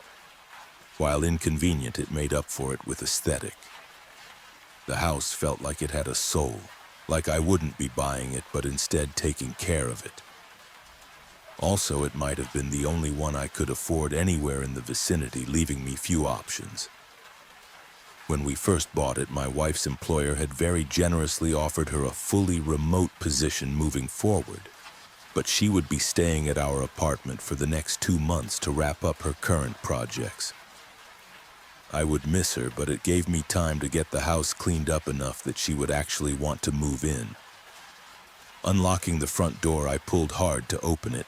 It dragged across the boards of the patio and the hinges creaked. When I flicked on the light switch, the ancient incandescent bulbs flickered in their glass sconces, sending a warm glow across the faded floral wallpaper. Standing there, the house was as silent as a mausoleum. Some of the furniture was still there. A small table with delicate legs at the end of the hall. The hardwood bed frames which would have to be disassembled to move. The previous owners had died here, I knew. Nothing sinister. The old woman had been in her 80s when she passed. It almost felt wrong to change anything, but I knew that was irrational.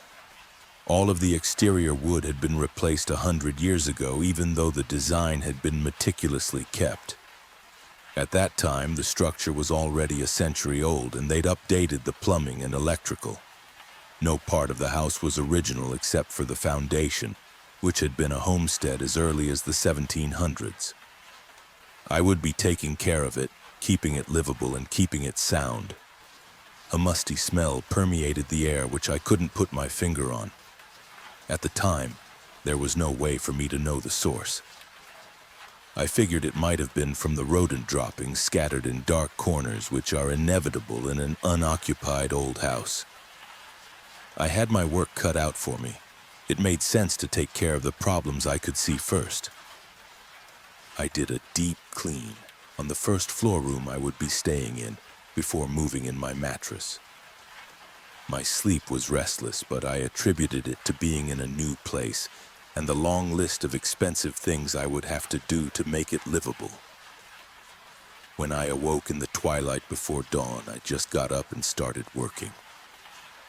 I put on some water to boil for coffee and was bothered again by the musty smell.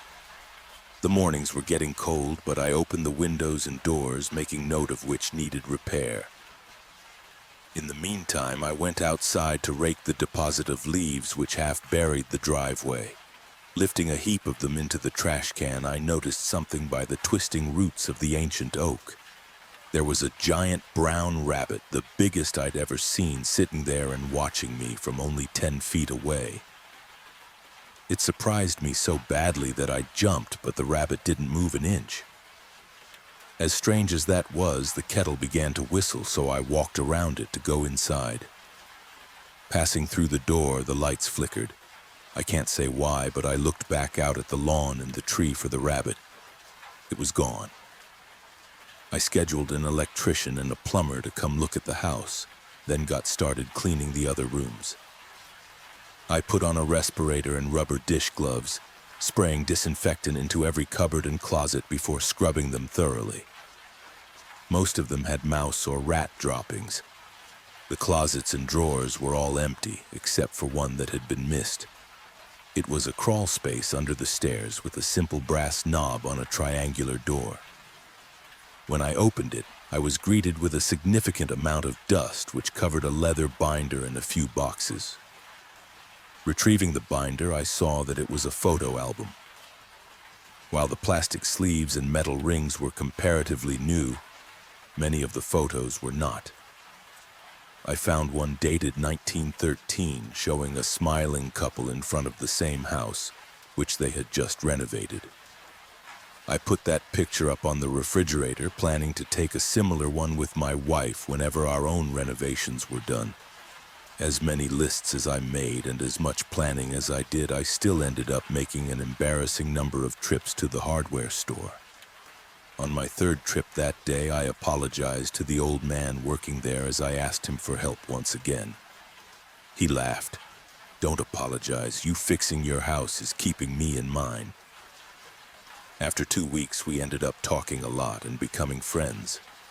He mentioned being part of the local historical society, and I thought he might like the photo album. When I brought it in, his eyes lit up. "Oh, these are fantastic." He recognized a few of the faces in the more recent photos.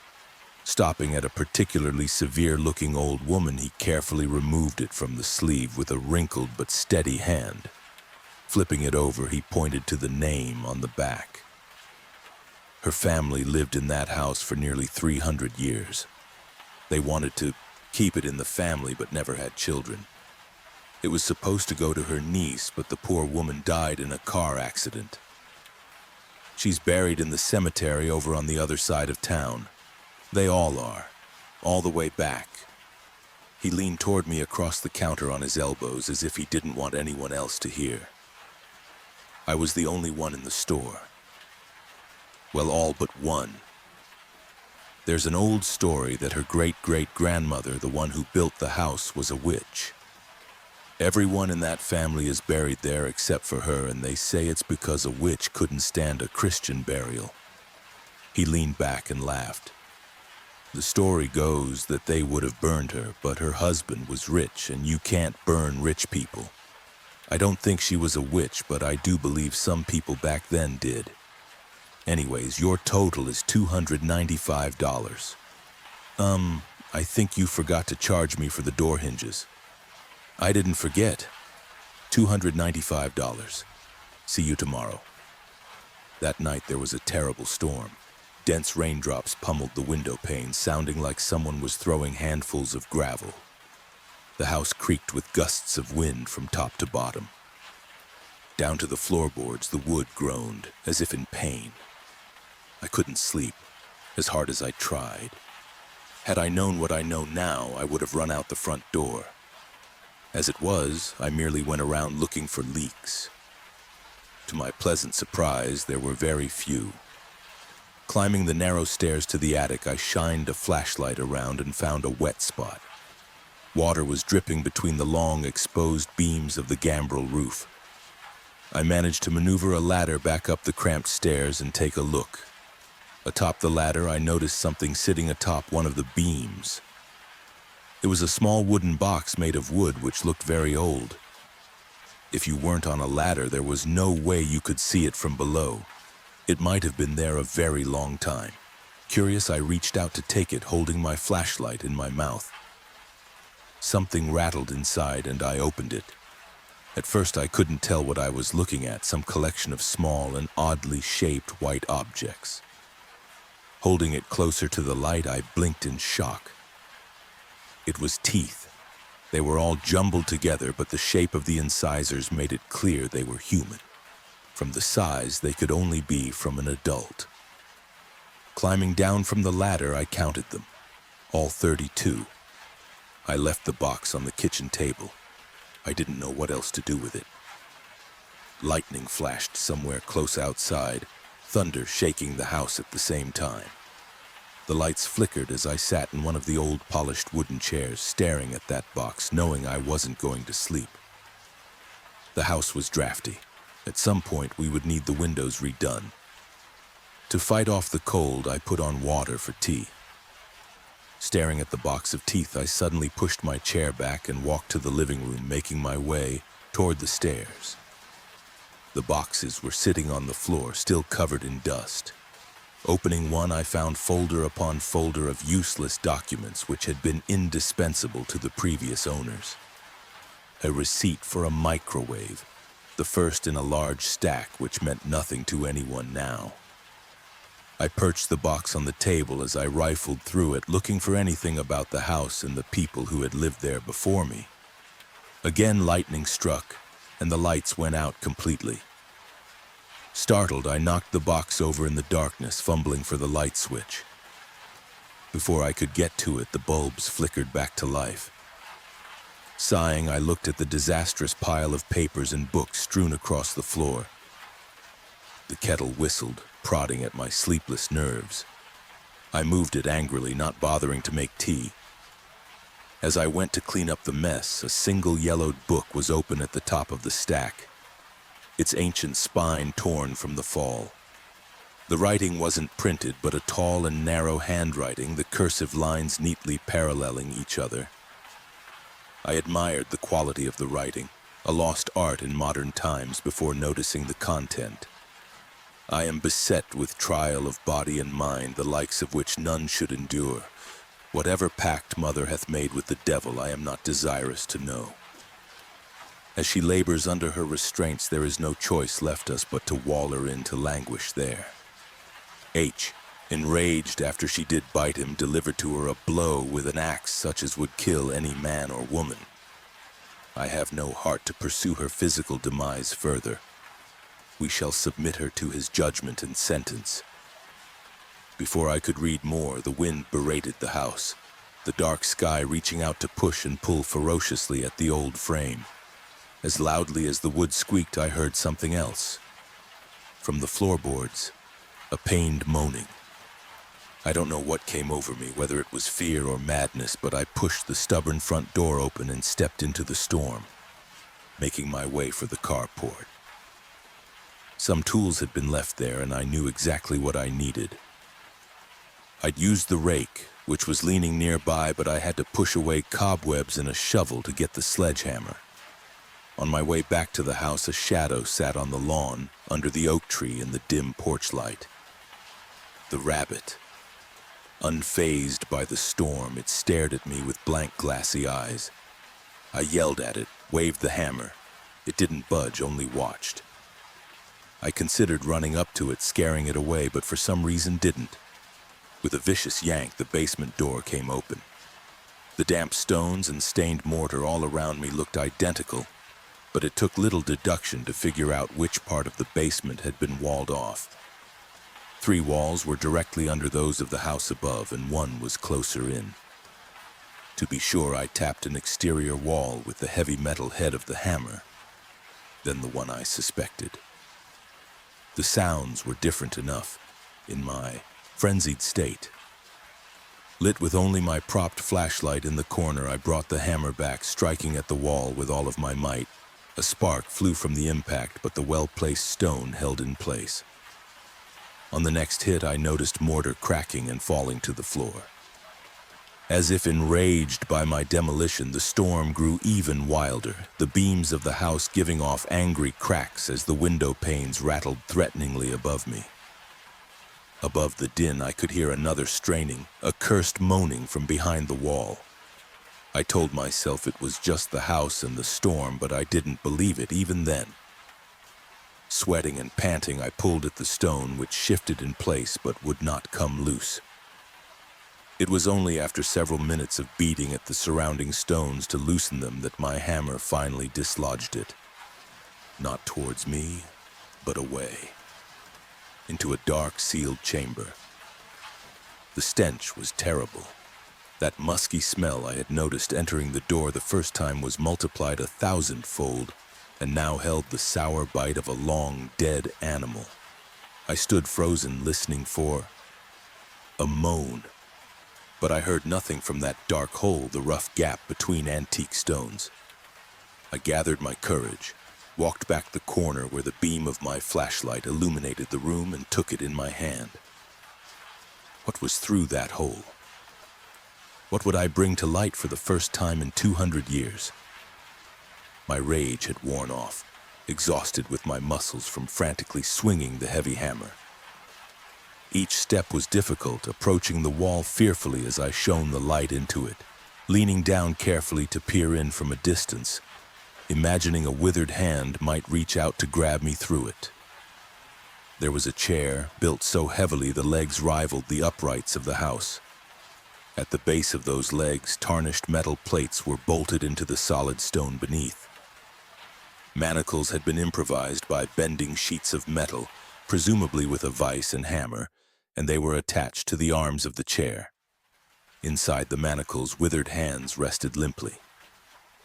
Above them, tattered cloth covered a desiccated arm. There was another restraint made from a metal sheet which went around her neck and attached to the back of the chair. Sparse black hair clung to the mummified skull. The sound is what I'll never forget. If you took a wicker basket in both hands and tried to twist it out of shape, if it cracked and creaked dryly under the force, that was how it sounded when she turned her head. I didn't stay to see her face if she still had eyes or teeth.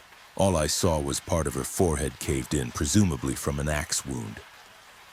I ran upstairs, pushed the door open, and got in my car. With the windshield wipers going full speed, I could barely see anything, and I could only do 25 down the hill without losing traction. I parked the car and turned it off, waiting for 7 a.m. When the gas station opened, they had 10 5-gallon gas cans, and I bought all of them. I went down to the basement and poured the first through the hole with shaking hands. Starting the second, I nearly dropped the can, hearing a coarse scratching sound coming from her mouth. It was too regular for a cough, too sinister. She was laughing. It didn't stop me. I poured 9 cans through that hole, figured the gasoline would be pooling at her feet. By the 10th can, I was coughing with the fumes filling the entire basement. I didn't pour that can in the hole. Instead, splashed it on the broken wall, then the floor, then up the stairs, then out the door. Here I am, looking at the peeling white paint on the clapboards. The open door and dark windows. There's no rain, just gray clouds above the skeletal branches of the oak tree. The storm put every last leaf on the ground. My palms are slick with sweat, grasping the lighter. That damned brown rabbit is staring at me, and it can keep staring. After this, I'll never see it again. I'm going to do what should have been done a long time ago. I'm going to burn the witch. Story 2 ends here now. We drift into Story 3. Mr. Tumbles cries to me at midnight. The house I lived in was a 2-story structure set on a hill. It was situated in a developing area that straddled 2 counties. We sat on the corner of 2 roads and could witness over the years the ever-constant march of progress, which in this case took the form of row upon row of cookie-cutter suburban homes being thrown up. The view from the other road, which the other county was in, was a pleasant and consistent view of natural woods and golden fields. My family never fully understood why the more rural county never sold its land for development. And even after attending multiple small-town meetings, we never got a clear answer. Reasons ranging from, "We simple don't need to sell," to "This land is straight-up cursed," had us scratching our heads and a little worried. Ultimately, after some personal research came up with nothing, we settled the issue and just enjoyed the fact we could relax with a view that included the occasional deer traveling through tall grass and, at night, an owl swooping toward various rodents. There was a downside, however, and that was the drunk speeder. For you see, our corner lacked certain signage, and due to that, every once in a while we would get some crazy stooge under some influence racing by our home at speeds well above the unspoken limit.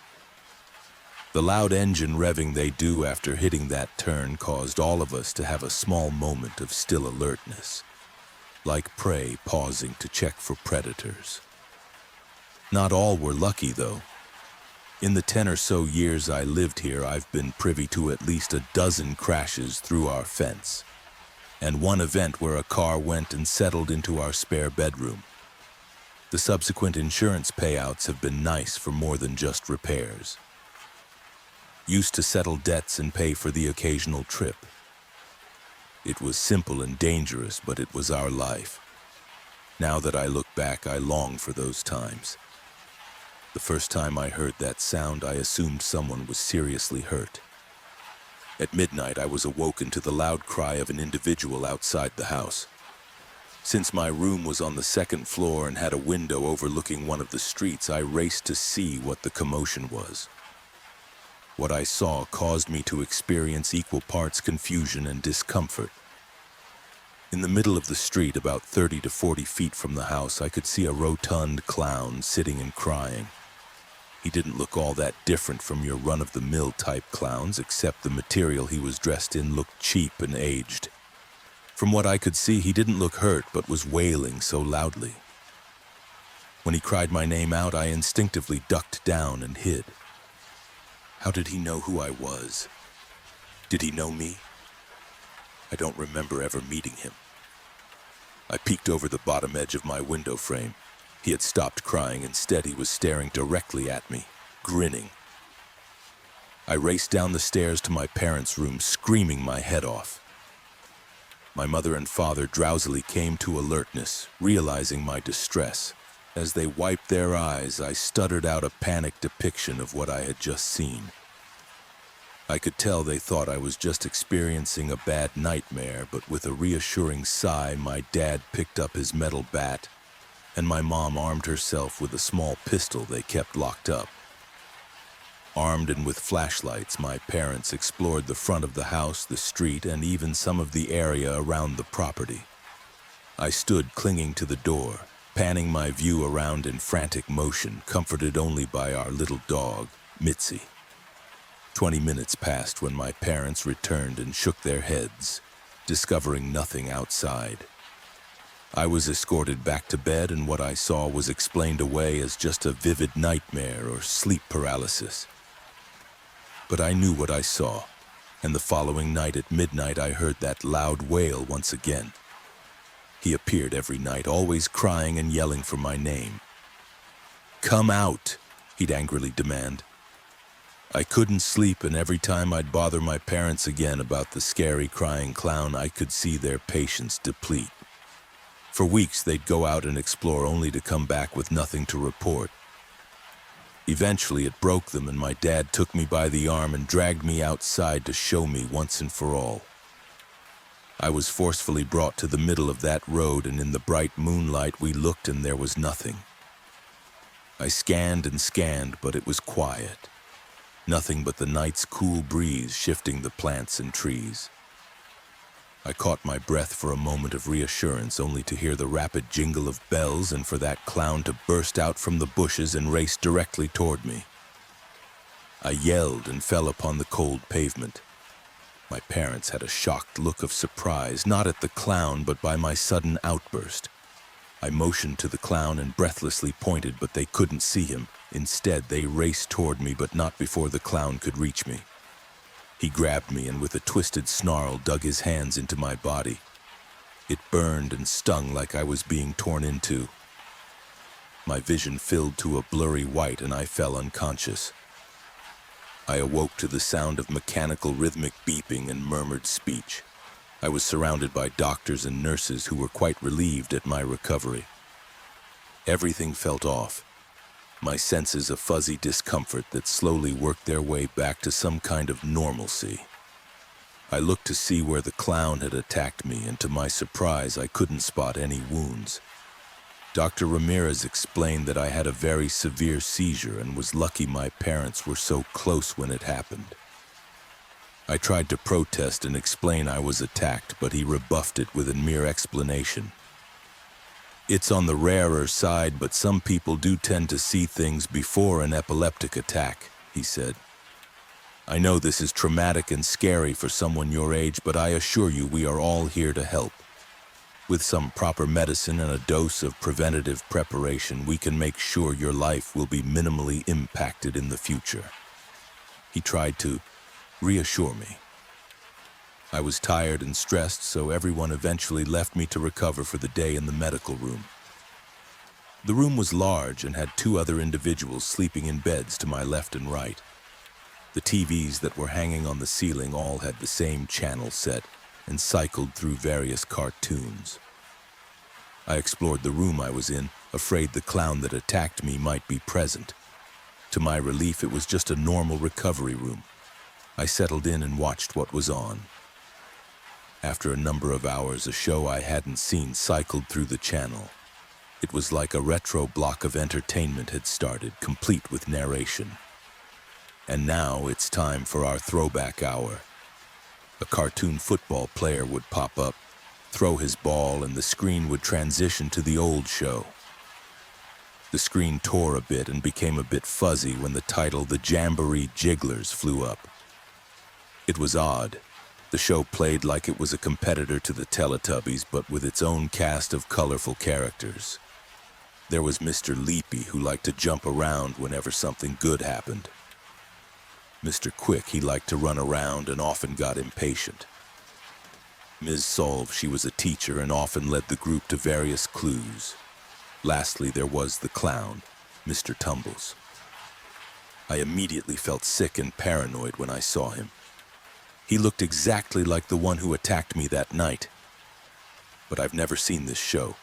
This is impossible. I watched closely, but all he would do was play games with the others and trip a lot. In fact, his whole gimmick seemed to be that he was clumsy. I didn't want to finish the show and reached for the button to call the nurse. I wanted her to change the channel. I froze. Standing next to me, blocking the button, was Mr. Tumbles, grinning as he peered down on me. I screamed and fell out of my bed. I scrambled to the corner of the room, pushing various objects away from me, desperate to get distance. Mr. Tumbles just silently laughed at me and pulled out a large piece of paper and a marker from his suit. The doctors and nurses rushed in to assist me, and I pleaded that, "He's there. He's here in this room right now," yelling my head off. In desperation, they tried to calmly tell me that there was nothing. I even saw some of them pass right through him unintentionally as they moved about the room looking for him. Mr. Tumbles wrote on the large paper, "I want to play." He wrote some more. "If you do, I won't hurt you again." I was given medication to calm down. I skeptically took it. All I did was stare at him, just standing and pretending to wait until we had some privacy. Like he needed it.